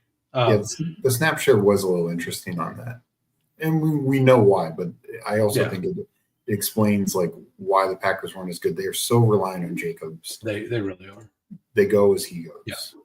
Yeah, and Watson should be back very soon. Like it has to be either next week or the week after, right? Has to be within the next 2 weeks because they've opened up the practice day window. Yeah. Which means they have 21 days to officially activate them. I've pulled them off IR in all the leagues I have them that I had them on IR. So, yes, but this game, like the Packers, they didn't feel fun. This was even a dome. Like, yeah, this was a game to me. I said that if we're gonna have a Jordan Love game this year, this is one of the few I can see it being because you got a dome. Josh Jacobs was sick. The Cardinals' defense is actually better than people think. They're playing really well. I don't really have a whole lot else on this game, though. yeah. I mean, neither do I. I think some of it was explainable again with Jacobs being sick. Also, like that airplane travel thing the night before. That's a real thing that can impact it. Why did they do it that way? No, it was why did they just go the night before? Yeah. I think they were supposed to go during the day. They were just on the tarmac for 6 hours, like they had an airplane mechanical issue. Oh, okay. So, like, I think they were supposed to get there. So it messed up their whole. I hadn't heard that. Yeah. So I think that's part of it, and probably they also just didn't prep for Brissett well. They had one game with film on him, but Brissett, they got 6 sacks, and I will say this: Micah Parsons, he did come to play on defense. He had a great game. He had 3 sacks? Yeah, I think it's 3. He was just constantly causing havoc, especially down the stretch. Yeah, because he had 2 in the last couple drives. Yeah. All right. So it was. I agree with you. Packers they can be a dangerous team, but they are nowhere near. I'll put it this way: if I'm in the NFC and I'm the 3rd or 4th place team, the Packers are probably going to be the team I would like to play. I don't know who the other team. Like, I feel like they're definitely going to be there. I feel like whatever the other team is going to be like a younger, lesser known, like up and coming team that got hot later kind of thing. And I think I would rather just play the Packers because you know what you're going to get against the Packers. Yes, they're a solid team. Yes, they're a good team. But if you're in the playoff, you're also a good team. And if you could stop Josh Jacobs, you could stop this whole offense generally because there's a lot of people that love Jordan Love. Mm-hmm. I think he's a lot more like Jalen Hurts than people think. Like removing the rushing, like whenever it comes to just passing, like when he's on, it's beautiful and it looks awesome. Yeah, like but the Cowboys game. Yeah, and like people see that and they think that he's just like that all the time, but he's not. He's a Jekyll and Hyde type player. Completely agree. So on to the next game, we got the Washington Commanders and the Dallas Cowboys. How are you holding up, Steve? It's tough. I mean, I expected it this week. I mean, obviously losing last week to the Bears, that's a game they should have won. This game coming in, no McLaurin, no Debo, no Brown on IR, Eckler out. They do get Sam Cosmi back. That's huge. This offensive line could be one of the better ones in the league. Connolly's been up and down. Biotish good. Tunsil, he's played better this year than he did last year. Yeah, and they're figuring out their other guard spot. But having Cosmi back is huge. But then Jane Daniels gets hurt. Yeah. It's just. And then you run into what is the current buzzsaw, Kansas City this week. Yeah. And their schedule is not easier after that. It's a Monday night game. Because once again, we get 5 island games. Yeah. Can we please stop it, NFL? Either do the Sunday morning game or the extra Monday night game. Let's not do all of them. You have the entire season, and why are we doing this? Side note, why are we doing this on the weeks that have the buys? Yeah. Do this on the weeks that don't have the buys.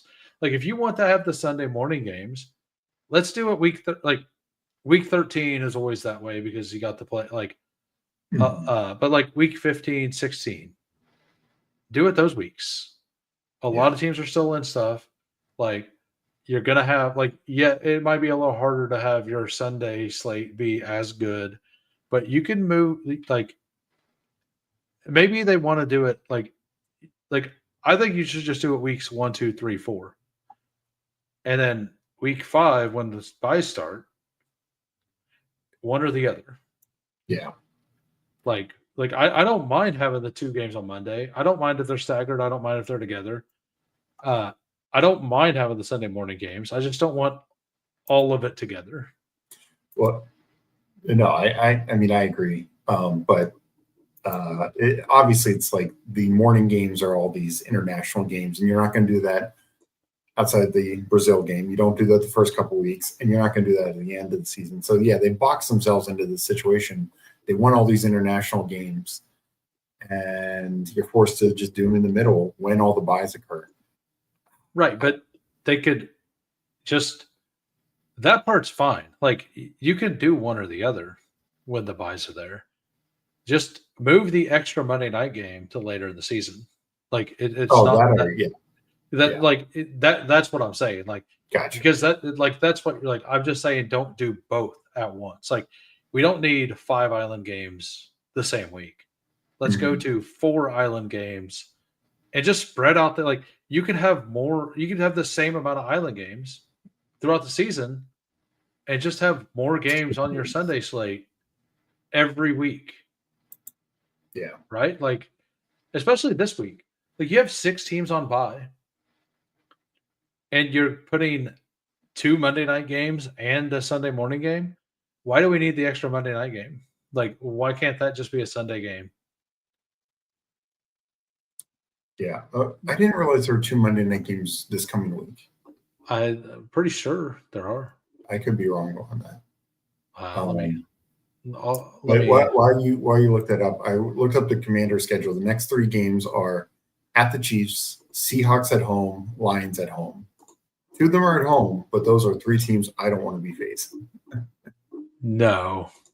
The Lions at home, or is it at the Lions? Is that what you mean by at home? No, Commanders have them at home. So they get Seattle Lions at home, but I don't want to face those 3 teams, especially if Jaden's missing any of these games. All right. So oh no, okay. It is only 1 game this week. My bad. Okay, my bad. I thought they were broadcasting 2 of them again. Okay, never mind. Rant not even worth it. I could have swore they showed 2 games on Monday Night Football whenever I was looking at it, because I was saying something in my Discord about it. I was like, why are we doing this again? Like I'm fine with that. Like, and if they wanted to do that, okay, so never mind. But even for the 1 week, like it's not needed. Yeah. You could just push that extra Monday night game to like week 12 or whatever, like when the international games are over. Yeah. All right. So on like talking about this game again. So Jalen Lane actually looked okay. I think that they are working him in decently. He 3 catches for 60 yards with a 35-yarder. I think that there is definitely hope that he becomes something down the line. This team desperately needs Terry McLaurin back. Yeah. Like when they get McLaurin, and the thing is, you're going to be like, you're either going to be 4-4 if you can beat KC, or you're going to be 3-5 with that bad schedule coming up. And it kind of just feels like Daniels is going to get hurt every week this year. And I mean, my best Superflex team does have Marcus Mariota on it. So, it doesn't mean like my best Superflex team means nothing because it's a playoff pod thing, right? Like, so it doesn't matter. Dude, my best Superflex team has it's Bijan, Gibbs, Taylor, Scattaboo. Wow. With 6 quarterbacks. It was like a it was like Daniel Jones and like basically those were my first three picks for those. And then I took two quarterbacks, then I took two wide receivers, and then I took like Daniel Jones because that was back when Anthony Richardson, I think, was going up higher. Those were the the best times. Yeah, those are the best times. I wish I bought into the Richardson stuff purely because if he did start, his fantasy value, like it's like the Justin Fields stuff. Like if you go 0 and he does start the whole season, you could just be done. Yeah. Like because of the playoff stuff, right? Like because he could just spike any week in the playoffs. But I only took him in 3 quarterback builds as well. So like I should have did that more. I should have did that more with Fields, honestly.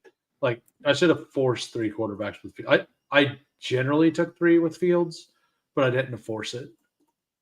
Yeah. I think that next year that's something that I probably will do a little more. Yeah. So Robbie chosen the most receptions on your team. Not good. Not good. Not good. Like, this game. A lot of credit to the Cowboys defense. They had been absolutely shredded on the ground. Ja'Cory Krosky-Merritt comes in and just gets stuffed. Both Mariota and Daniels had a couple solid scrambles. The McNichols had the one big run, but they balled up the running game, made Daniels be more one-dimensional. And 12 for 22. Like, and again, it's because there's no Debo, no Terry McLaurin, no even Noah Brown, no Austin Eckler. I was talking with Meg about this. Like, I think the Austin Eckler injury is maybe one of the most impactful because if you watched Washington last year, Daniels, anytime he got in trouble, dump off to Eckler. And and Eckler would pick up, either, a first down or most of a first down. And that's why they could do these like 4th and short plays last year and just get very creative. But and then Daniels is wearing the brace even before the hamstring injury. So then he gets hurt and Mariota comes in, throws the pick six. And Cowboys defense got a lot of pressure, 4 sacks in this game. Both quarterbacks were under a lot of pressure. And it's just hard to judge. I mean, I'm glad Ertz got a touchdown for my best ball bags, but this offense was hard to watch. Did I? I'm okay. Okay, no, I was right. I was missing something. Like I was thinking this was a Monday night game for some reason. So because I threw them in order. Yeah. So JCM spot of a lifetime. Can't like the offense as a whole wasn't functioning, and they couldn't really get him going. I've been out on JCM all for the most part this entire year. I see this Dallas matchup, and I'm like, yep, I'm in on him in a 3rd round BR. I took him in my only dog bowl, and I just feel like an idiot because basically I didn't want to fade it and be wrong again, and get beat twice.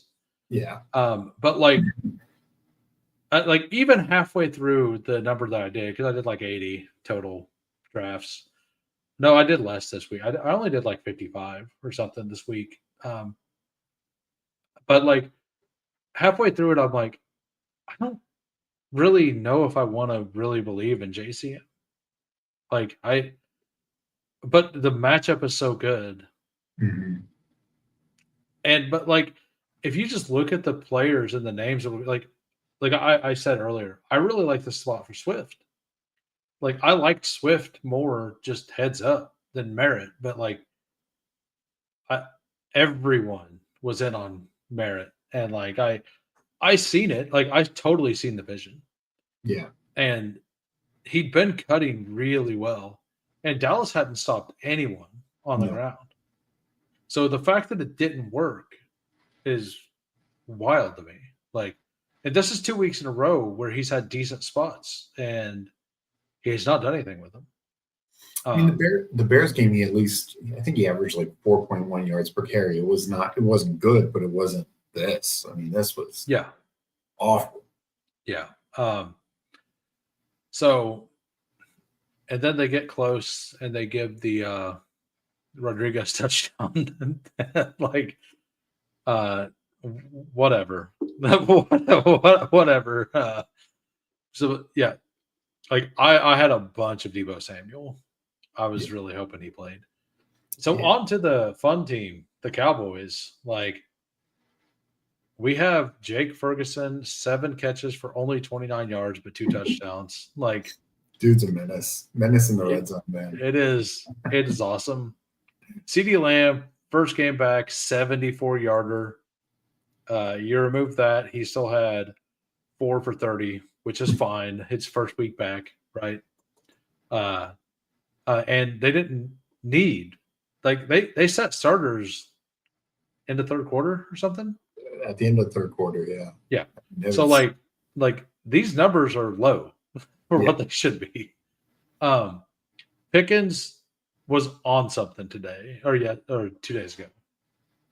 Like, of those 4 receptions, half of them were insane. Like, and the ones that he missed, like the 2, like I can remember at least the 1 target he missed was just out of bounds. Like, he was, his foot was just barely out. Yeah, something like that. Like, I mean, or the ball was a little high on the end. Yeah, it was just he was incredible, and he was. This was similar. It was reminding me of the Chiefs game. I mean, obviously Washington had a little bit more life than the Raiders, but Dak could have put up 450 in this game if he wanted to, because Pickens and Lamb and Ferguson were doing whatever they wanted to do. Javonte was running however he wanted to. Yeah. And like Washington had no answers. Yeah. All right. So I'm assuming you're ready to be done with that game. Yes. All right. We will move on to the Atlanta Falcons and the 49ers. This game was really weird to me because it was nothing at all like I thought. I thought Bijan against the bad San Francisco, very injured defense that's given up some rushing this year, would absolutely cook them. And I thought the Atlanta defense, which had stopped most running backs, would stop San Francisco in the running game. Maybe not, maybe CMC still gets there in the passing game. Yeah. But I didn't think the running game was going to be that strong. But, like, what I didn't realize is that the San Francisco 49ers got a 6th offensive lineman back in George Kittle. Yeah. Like, almost every run that was successful, they pulled George Kittle to the middle of the line to seal a block. Did you see that? He's so good. He's such a good player. Like, it was insane. Like, they just kept pulling him from the outside or have him come in motion to basically just seal the middle. And he set so many runs up. Yeah. Like, I've always known he was a good blocker, but this game felt like one of his best games that I've personally witnessed as a blocker. Like, he looked so good. I think this was another case of, and not just him, but I think the way CMC was running early, where momentum just took over, because you saw Trent and Pooney and the rest of that offensive line. I mean, Brendel got hurt, didn't stop him. Pooney hadn't been playing very good at all this season, but and I actually, I didn't really pay that close of attention, but I'm going to assume most of the Kittle stuff, like those blocks, were going right next to Pooney. I would guess. Yeah. Because like it was always right in the middle of the line, which is like a 50-50 on if it was next to the guard, right? Like, so yeah.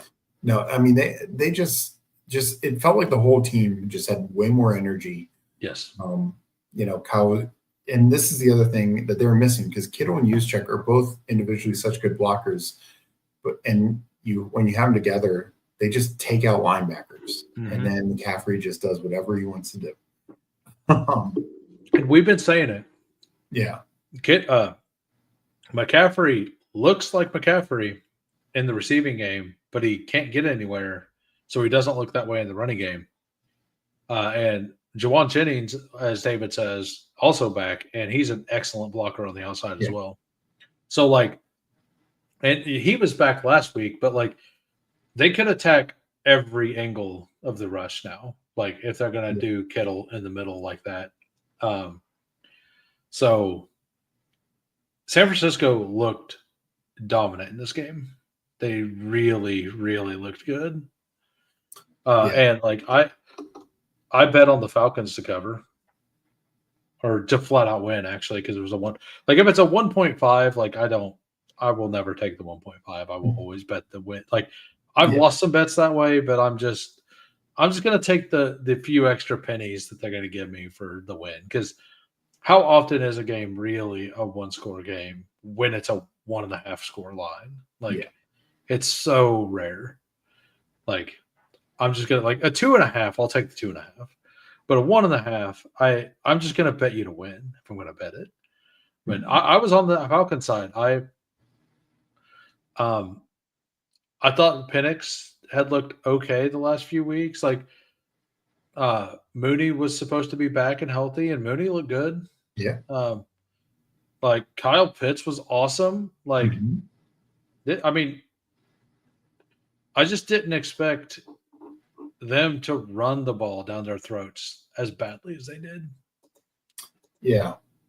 No, I think the Falcons, they couldn't sustain drives. They couldn't get things going. They had, like, a lot of penalty stuff, right? That too. No.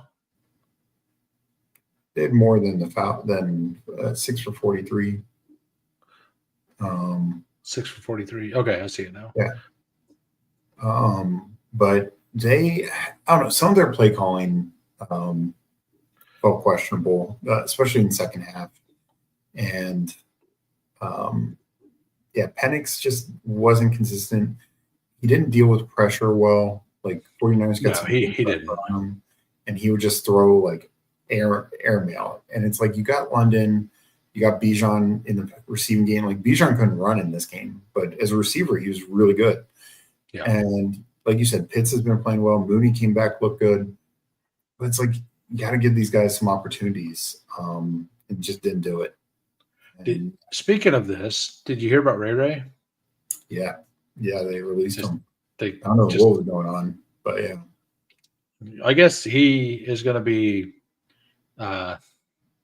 calling up Deontay Johnson and trying to play, I guess, the Battlehawks or something. Like,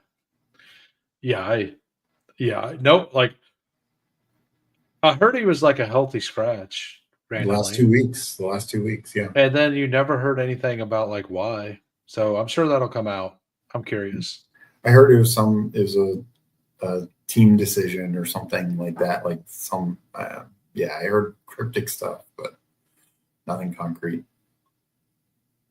Yeah. I mean, he was one of our favorite picks in the last round for a while. Like, but he's a player that, like, this is his first strike. It's not like he's been on many teams and had this happen. Yeah. A team will pick him up. Especially some of these teams who lack receivers will just. I mean, we look across the formation here and we see Sky Moore with the catch. I'm sure they could use Ray McCloud. It's just, I mean, I hope Pearsall's back next week, but yeah. I hope so too. But, like, the Jets could use anything. Not that they need to care about winning, but they still need bodies. Yeah. And, like, so some of these teams are starting that aren't healthy. Like, what about the Bucks? Like the Godwin stuff. Like, some people, like, it was a fibula injury. I've never heard the term fibula injury where it's not broken. Yeah. and that he's going to be back in like 3 weeks. But like, is it a bone bruise on the like that's a bone bruise? It's not a fibula. Like, I mean, maybe that's what it is. I don't know. Like, but that sounds pretty bad. Like that's the only thing I've heard. Have you heard anything else on that? No, not on the Godwin stuff. No. Because yeah, we'll get to that. Yeah. That was my other one. Was Adonai Mitchell? It was like, but those I do have like 11% Brashard Smith, so Yeah. that is my now the 18% Jarquez Hunter doesn't feel good, and the 11% Adonai. I only had 5% Ray, but like I thought he made sense in a lot of games. Like I took him a lot with Rams, so I do have a lot of him with Puka, which doesn't matter at all now. Yeah. I mean, keep in mind the winner of the BBM last year had oh god, what's his name from the Bengals, the rookie who Jermaine Burton. He was on the team, and he was like a 15th rounder. So yeah. Oh yeah, like you can dodge a bad pick from any round. Like if your first round pick, if like last year was one of those years, your first round pick didn't hit for the lineup in the last week, right? Like if the BBM champion, I don't think their first round pick hit. No, because their first round pick was Chase. But I'm saying like there were first rounders. Like Gibbs had a big week, Bijan had a big week. Right. But yeah. Yeah, but like they didn't hit that specific week. I'm just saying that like if you have a player that like there were teams that took CMC 1-on-1 last year that made the Best Ball Mania finals, right? So like it just makes it a lot harder. But it's whenever you start missing like 3 or 4 players on the team is when it gets bad. But any player that's missing, like if you got a Hampton team out there that's like hovering around advancing, and it's like a Hampton Connor team, but you can get that team through with Hampton, like you got to feel good about it, even though it's just got the one player hurt. Like the one player is fine. Exactly. Yeah. So Jawan Jennings, like CMC 129 and 72, like 2 touchdowns. Like this is one of the best fantasy performances of the year. Anywhere, it was awesome. And yeah, like Bijan looked phenomenal, but like there's only so much one man can do. Yeah. And that is the like until they start mixing in more of the London Mooney stuff, like the good teams are going to be able to stop Bijan. And like, I mean, this is what we want though. Pitt 60, London like okay, 10 targets, and Mooney 68. Like this is what we need for the Penix Bijan, like for this team to be a high scoring team. But they scored 10 points. Like you said, there were some bad play calling, some weird decisions in the red zone. And some of those passes, particularly to London, were just way off. Yeah, and we've heard it before that when you get Penix off of his first read, he's not good. And I think that if we know that, the defensive coordinators know that, right? So I do think that is something that is happening now. And I'm curious on how that actually ends up. Yeah. Ready to move to the Bucks and Lions? Yep. All right. We got the Tampa Bay Bucks and the Detroit Lions. This game was not near as close as I thought it was going to be. And I'm pretty sure you were on the same boat as me, and you bet the Lions to cover, or the Bucks to cover. Yeah. I actually round robined a pick'em with 6. It was 6 pick'ems, and I just round robined it at 4. I bet all of them individually, and then I bet all combinations of 4. So that game, I hit 4 of 5 on Sunday. So if I got this game right, if the Bucks covered, I basically like 20x my money. And Wow. if it didn't, I was like, even. So I ended up like, I think I was down like $8 or something. I just bet $2 per combination or something. But like all of those paid out $27. There were 15 combinations. So yeah, I lost $3, but I would have hit 3 more combinations of it if that one hit, because I hit the other 4. So Nice. or 3 more or 2 more maybe. But yeah, I think it was 2 more. So it would have been 75 and I won 27 or something. But man, this game, another game, like I thought Rashad White was going to have a good game here. The big story here, Mike Evans, done for the season, broken clavicle. That's bad for both of us as well in best ball. RIP Mike Evans. Probably really good for my Igbuka in pre-draft. I had 17% Igbuka, but I also had 14% Evans. So, like, did it help? Probably not. Like, I was over 10% on every single buck. So, like, that was the theory, though. Take all combinations. Bucks are what you need. Is it? Yeah. It might, like, I don't think we're there yet with Kirk Cousins, but yeah. But yeah, like Sterling Shepard, another heavy target game. He turned 7 targets into 25 yards. Mm-hmm. Cade Otton, the number 1. Like, so the one thing I will say about this game is this game should have been an absolute blowout. The Lions kept making mistakes in the red zone. And Baker Mayfield had one of his worst passing days I've seen him since he's been in Tampa. He, like, as I said earlier, everybody has a game where they throw everything high or whatever. And Baker knew it was on him. You could see him on the sideline. He's just like, yep, I've lost this game. Like, not that he's even lost it. Like, he lost a chance. Like, he lost them a chance at it. Like, even if he missed Igbuka wide open twice for touchdowns. Like, Igbuka could have easily had 150 and 2 in this game. Easily. And that was just those 2 throws. He missed him on another 3. Like, he missed Igbuka high 5 times in this game. Yeah. He also missed Tez Johnson in the end zone wide open. Oh, so wide open. Like, this game was on Baker Mayfield. And I'm positive Baker Mayfield would be the first one to tell you that, no, I lost it. I didn't see the press conference, but I'm sure that the press conference is something like, I need to play better. It really was. And first, I want to say the Lions, this is why I thought Baker would cook, even with Evans and Igbuka, maybe not 100%. The Lions secondary, they're all backups.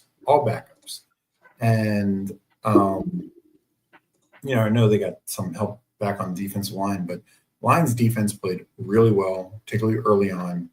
They ripped the ball away from Cade Otton on that one. They stopped Cade Otton short on that other one that had the replay.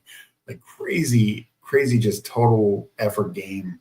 And the Mike Evans, he's gone up against Brock Sin, and wasn't given an inch, and so he went up and got the penalty on the one, but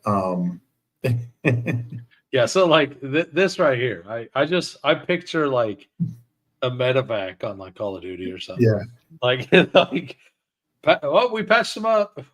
like I mean, Xavier Worthy's out there playing with the torn labrum.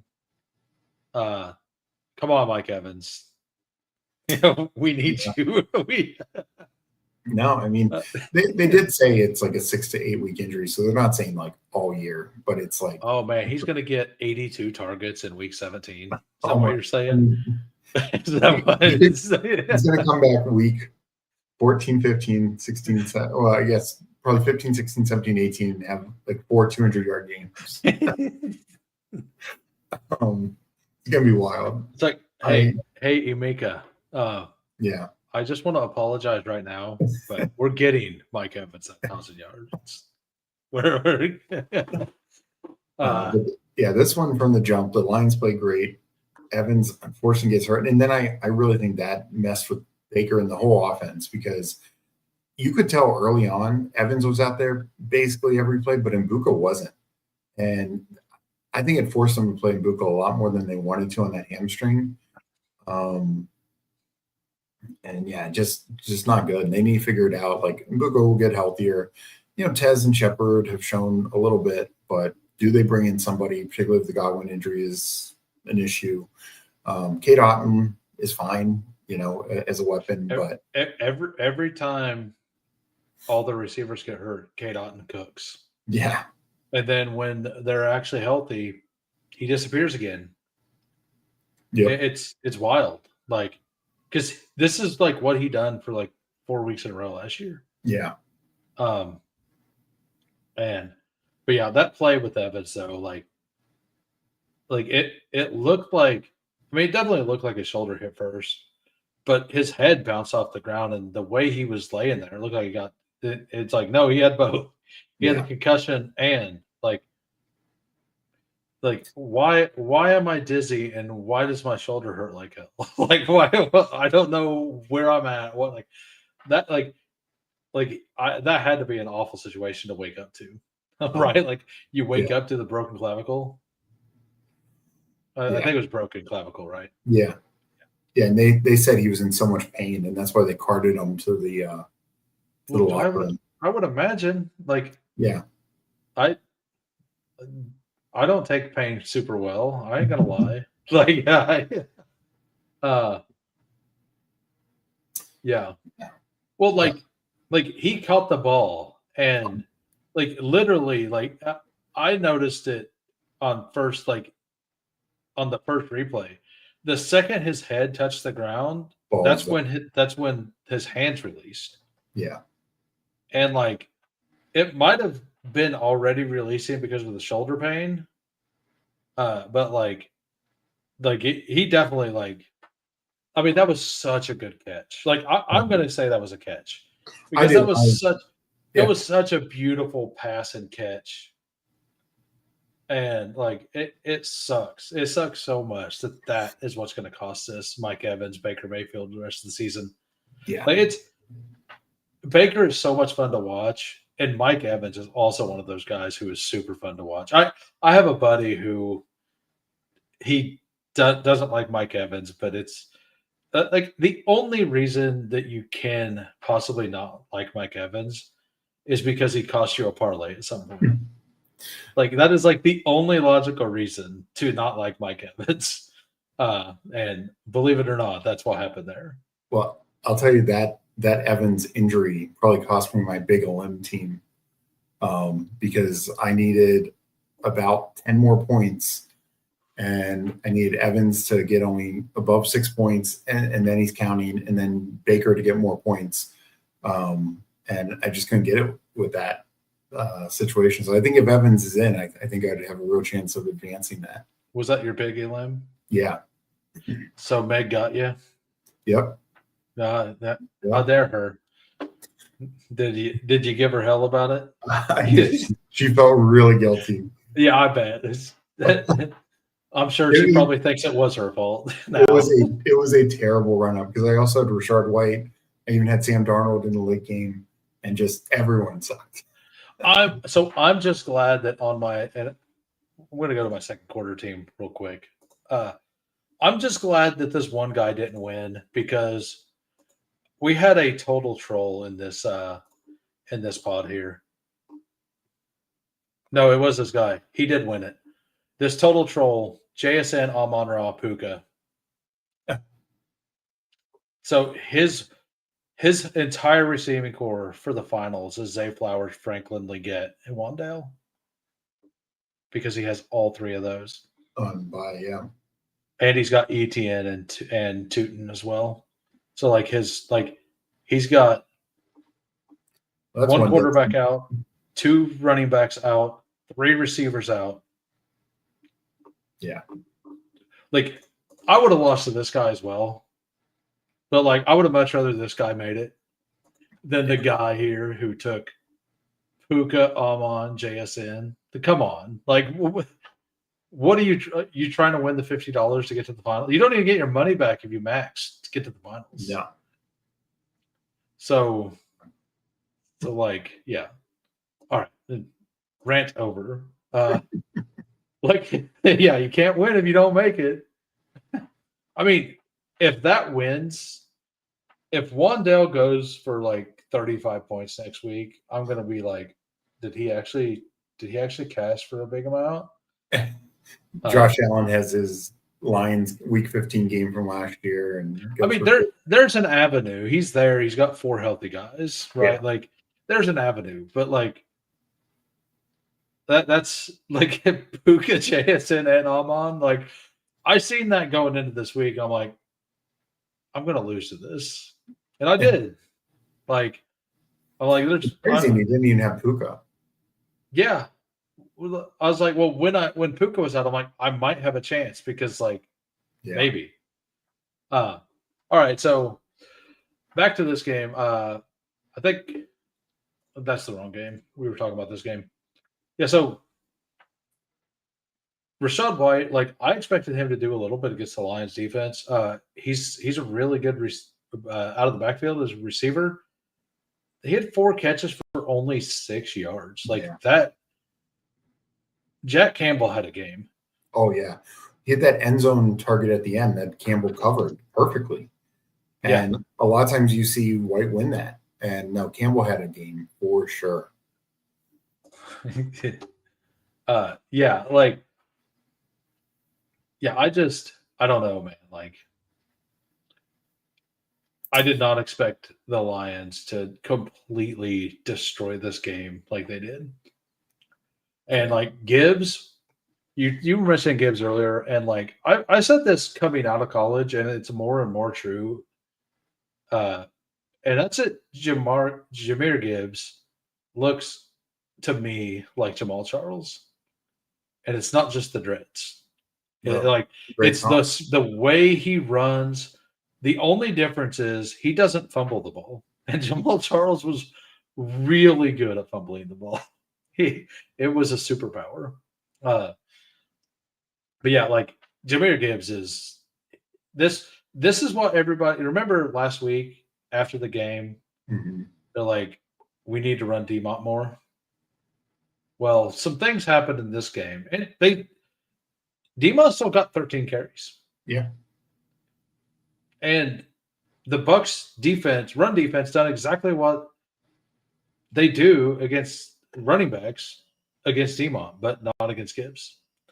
Like I was saying earlier, you removed the longest run. You removed the 78-yard run there. It's still 16 for 75 or whatever, or 80 or 60, 59. 59. Yeah. 58, so, 59. But that would have, I mean, not as bad as DeMont, but that would have been a more average game.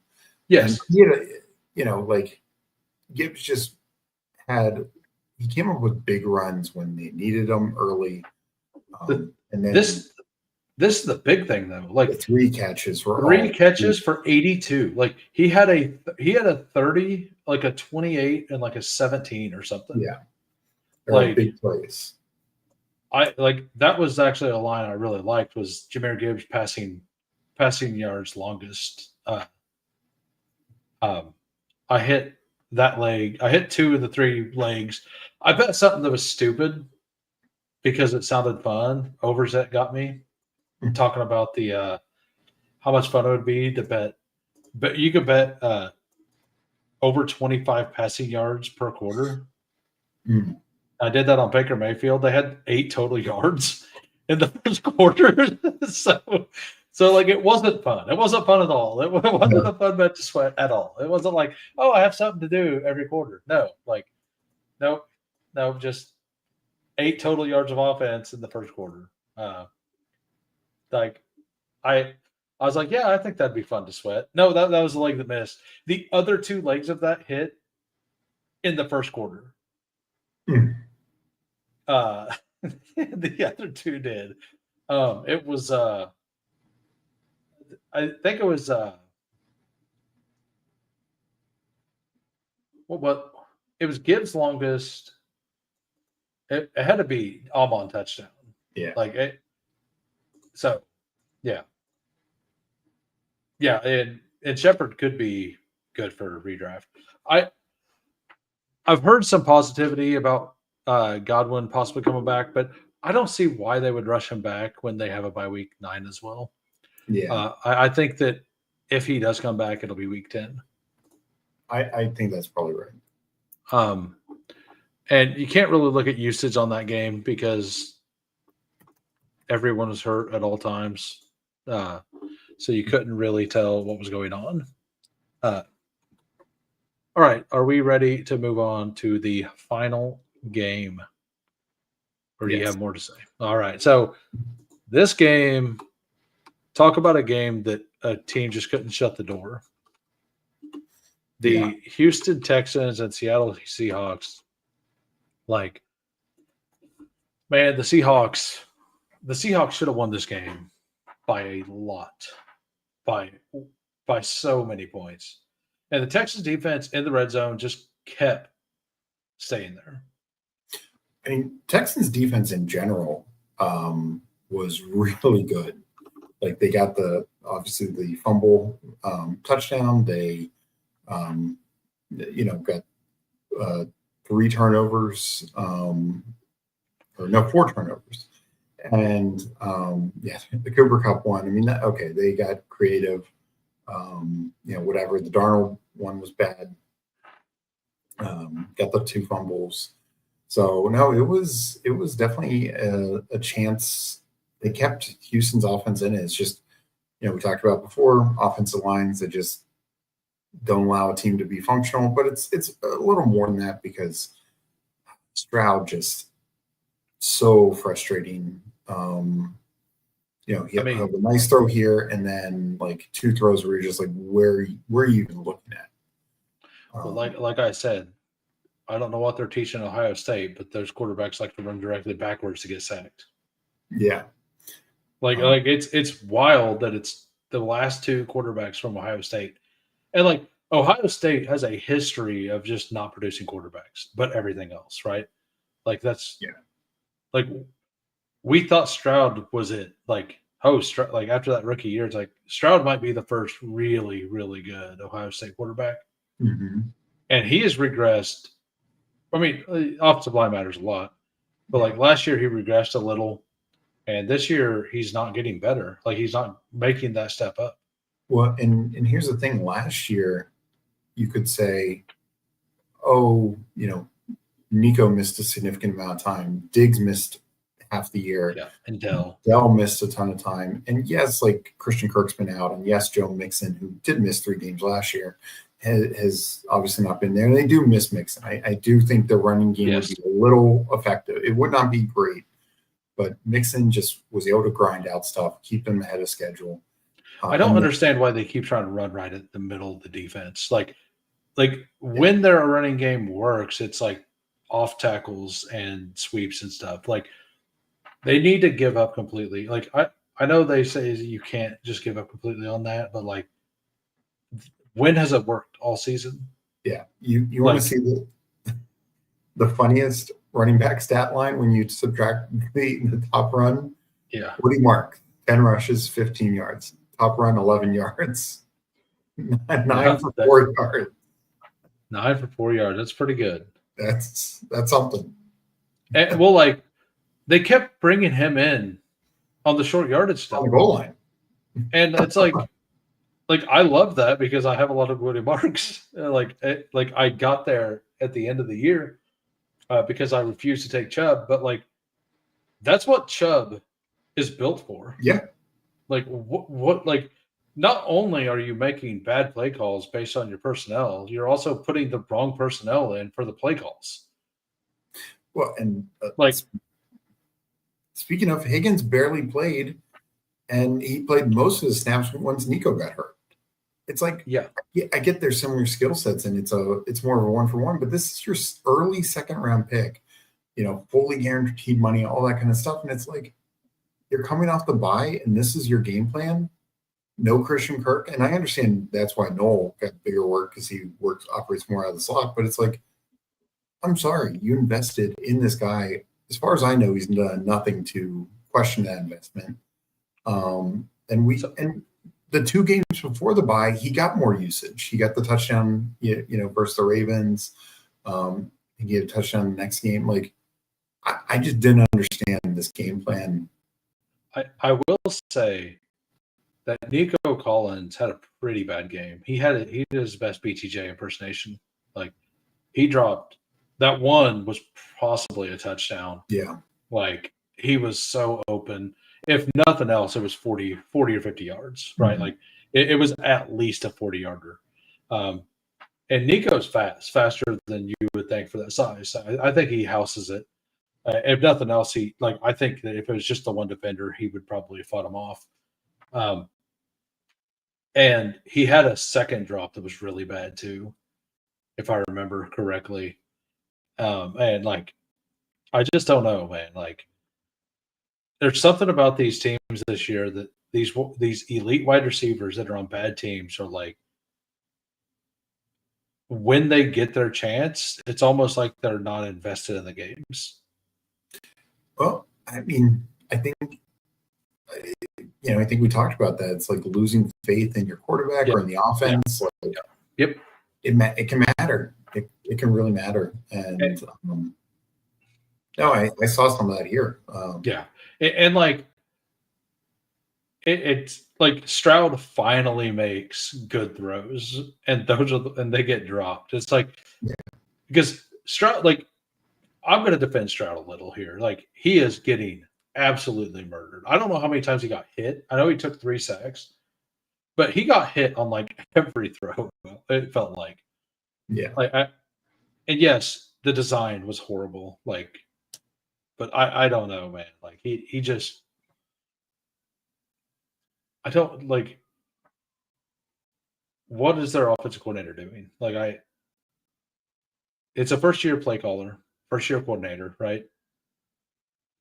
I don't see the vision. I don't think the team sees the vision. Trading away Laramie Tunsil, like, was always a question when it happened. Very questionable now. And you heard some things coming out of Houston when that happened, that like, apparently he would just block what he wanted to block and not go with the play call here and there. And that's why they wanted to get rid of him, but like, at least he was blocking somebody. I mean, it doesn't look like anybody's getting blocked now. So no. So yeah, I think I should have like, I originally had Nico Collins ranked 8 behind Puka before the Stafford back stuff.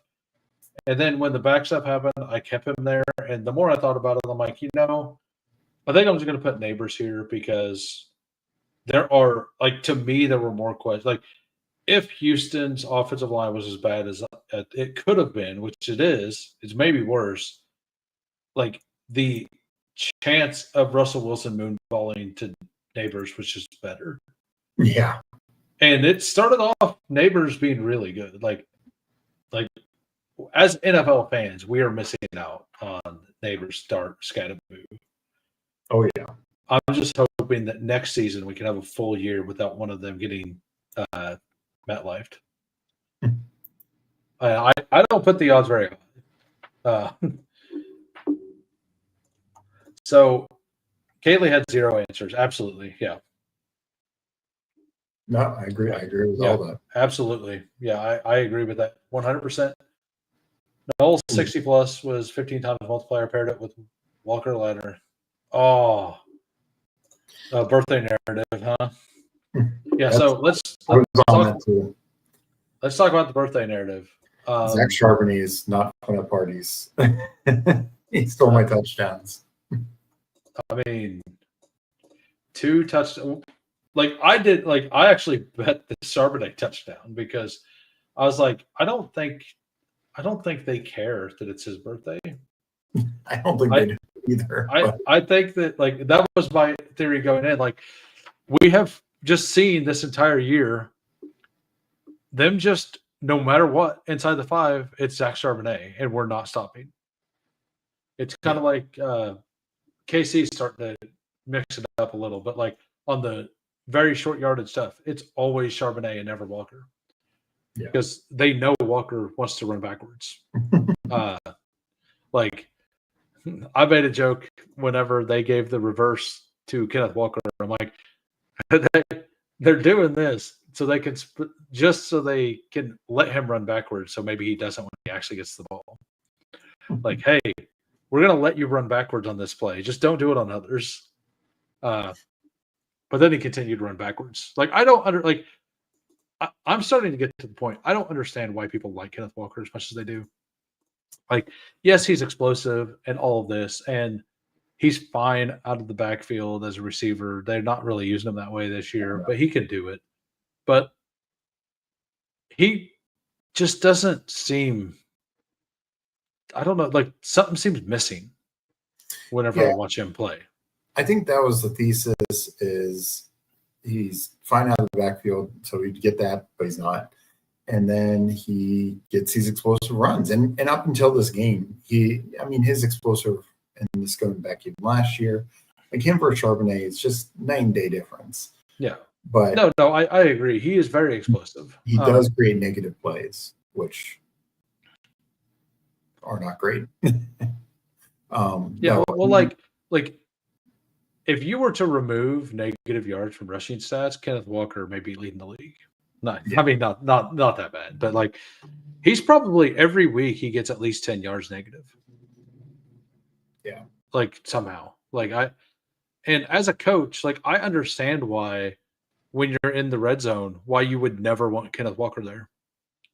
Like if you're in the red zone, if you're at the 5-yard line, you want zero chance of your guy running backwards. Right? I just don't. Yeah. Like I would always put Charbonnet there. So that's why I actually bet the Charbonnet touchdown because I feel like it's going to hit every week. Like I think Charbonnet finishes the season 12 touchdowns at this point. I don't know where he's at now, but this offense is way better than people thought. This offensive line is gelled together really well. Like so these two offensive lines, I was more scared about Seattle's offensive line going into the year than the Texans. I thought that the Texans could be I thought they could both be two of the worst three in the league. But I felt more strong on the Seattle Seahawks being the worst offensive line. You, however, thought that they were more injured, and rightly so. Like, I thought they needed more than just Gray Zabel in the offseason. But apparently the injuries did, like I didn't realize how layered those injuries were throughout the season last year. And they've actually been healthy this year. So, and and we'll talk about the two pass catchers on the only two basically. And JSN, like I said it last week, I think he's just Antonio Brown from year 3. Like it literally, like he's so good. Is he the third best receiver in the league now? I mean, it's so tough because the top is so muddled because I mean, it's like is he in the conversation of Chase, Puka, Jefferson? And Lamb. And Lamb, yeah. I think so too. I think that he's just there. Like, if you remove like non-fantasy, like actually how good you are at football. Mm-hmm. So yeah, I mean, he is. This was a tough matchup. Derek Stingley, good Texans secondary, really good Texans defense, and he was just open. And Darnold missed him for another one. There was that penalty, that they got the ball at the 1, which led to that second Charbonnet touchdown, or at the 2-yard line because it happened outside the end zone. But it didn't matter. Like, I mean, JSN was creating penalties.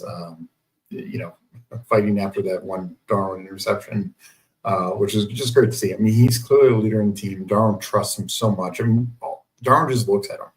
Like, he threw a 32-yard pass to Cooper Kupp on, like, the first drive and then never looked his way another time again. Yeah, because Cooper Cup didn't break that tackle. He's like, Yeah, you're done. and even when Cooper Cup was in, he threw the ball to JSN that was intercepted. It's like like, they were just. hey Cooper, you want to see how to play wide receiver? Throw it to this guy. It's crazy how, but it makes sense because he's getting open. He's getting open against any coverage, getting open against any defense. Yeah, Darnold was just putting it. And well, most of the time when he's not wide open, Darnold is throwing dimes right to him. Like they have a connection. Like they have that Roethlisberger Brown connection right now, or the Harrison Manning connection, right? Mm-hmm. Like to where they're if you don't interrupt the time, like as soon as he sees what direction they're going, or Darnold sees what angle that JSN's taking, he gets the ball perfectly to him every time. Yeah. This was probably this was definitely Darnold's worst game, but it's really just kind of the second half. He just had he fumbled for the one, in the end zone, and then the bad interception. But honestly, like Darnold's passing, and they talked about like the vertical shots. He's so good at it, and he is particularly with JSN, but even the one to Cup, couple to Arroyo. The one to Horton that Horton came up limping on was a great ball. He was just double covered. It was still a great ball. I mean, and it was actually just a great defensive play. Yeah. Like it wasn't even a Horton issue. It was a great defensive play. Like Horton had an awesome attempt at that. Yeah. This is a team that I could see trading for Jacoby Myers as well. Yeah. Like I think that if Jacoby is on the move, I mean, would it be crazy if Tyler Lockett went back there? No. Just a veteran presence to, round out the room. Yeah. Get a 7th pick or something, 7th round pick for him. Oh, Titans cut Tyler Lockett. Oh, they cut him? He asked for a release and they cut him. Oh, I mean, good for them, honestly. Yeah. So on this right here, I didn't really notice that much. But like, I also felt like that in the Carolina game with Rico. But a lot of that, like, I think Kenneth Walker makes the offensive line look worse because he I don't know how to explain it, but like, it's like he almost like he presses too hard. Like he doesn't. It's like he doesn't have enough patience to wait until the hole opens up. He presses right on the back of the offensive line, and then he waits for the hole and then explodes through it. And that, like, if he would hold back for a second, kind of like Le'Veon Bell used to do, and he could explode through. Those are the times that it seemed to work. Like, and maybe I'm wrong. Maybe I'm just seeing it wrong. I think. I mean, I think some of it was situational, and honestly, I don't think it was much different. They both had a couple good runs, and then they both had a lot of like a negative or 1 or 2 yard runs. Like this. The thing is, defense is really good. Yeah, the thing is like with Charbonnet, like Charbonnet's not going to lose you yards, like very often. He had a couple. I mean, they both had negative. It's just I get what you're saying. Like Walker, it was him dancing instead of going forward. Like Charbonnet just would get tackled in the backfield and couldn't break a tackle. Where Kenneth Walker will try and dance around it and hit the home run, and sometimes he's good at like. I'm not like he's good at that. I think that if he would not press the offensive lineman as hard as he does, because it seems like me, and maybe it's because the offensive line is getting pushed back into him too. But like, I don't know. Like, I'm not really into like. I feel bad about taking as much Kenneth Walker as I did. Yeah, I mean the main point from a fantasy perspective is he's not even if this is the one-off game where he and Charbonnet essentially had the same number of explosive runs. Charbonnet's getting the goal line work, and Kendall Walker is not getting the passing work. Yeah. Yeah, So, like it's the lack of passing game which we expected him to have. Yeah, it's like a worse version of Breece Hall. Yeah, it's because, and the theory was Sam Darnold has thrown to his backs. Like last year, he threw to Aaron Jones a lot. So, like, it makes sense that the Clint Kubiak system would throw to their backs a little bit too, right? And Kubiak's system last year was Kamara. Kamara was one of the leading pass catchers. Yeah, and they're not throwing to the backs at all. Not at all. So it doesn't make sense. Like the theory was always right, I think, with the Walker stuff. Mm-hmm. Sometimes the theory stuff doesn't work out. And like, why would you throw it to a back when you could just hit JSN 15 yards downfield every 30 yards every time? Yeah. Like why would you even play around with the 30 carry, or what is it, 33 carries? Yeah. And it's not just Kamara, because Kubiak comes from Shanahan and San Francisco, and CMC, same sort of, and the theory was Walker is the back that encompasses. Is he Kamara or CMC? No, but he's by far the closest on the team.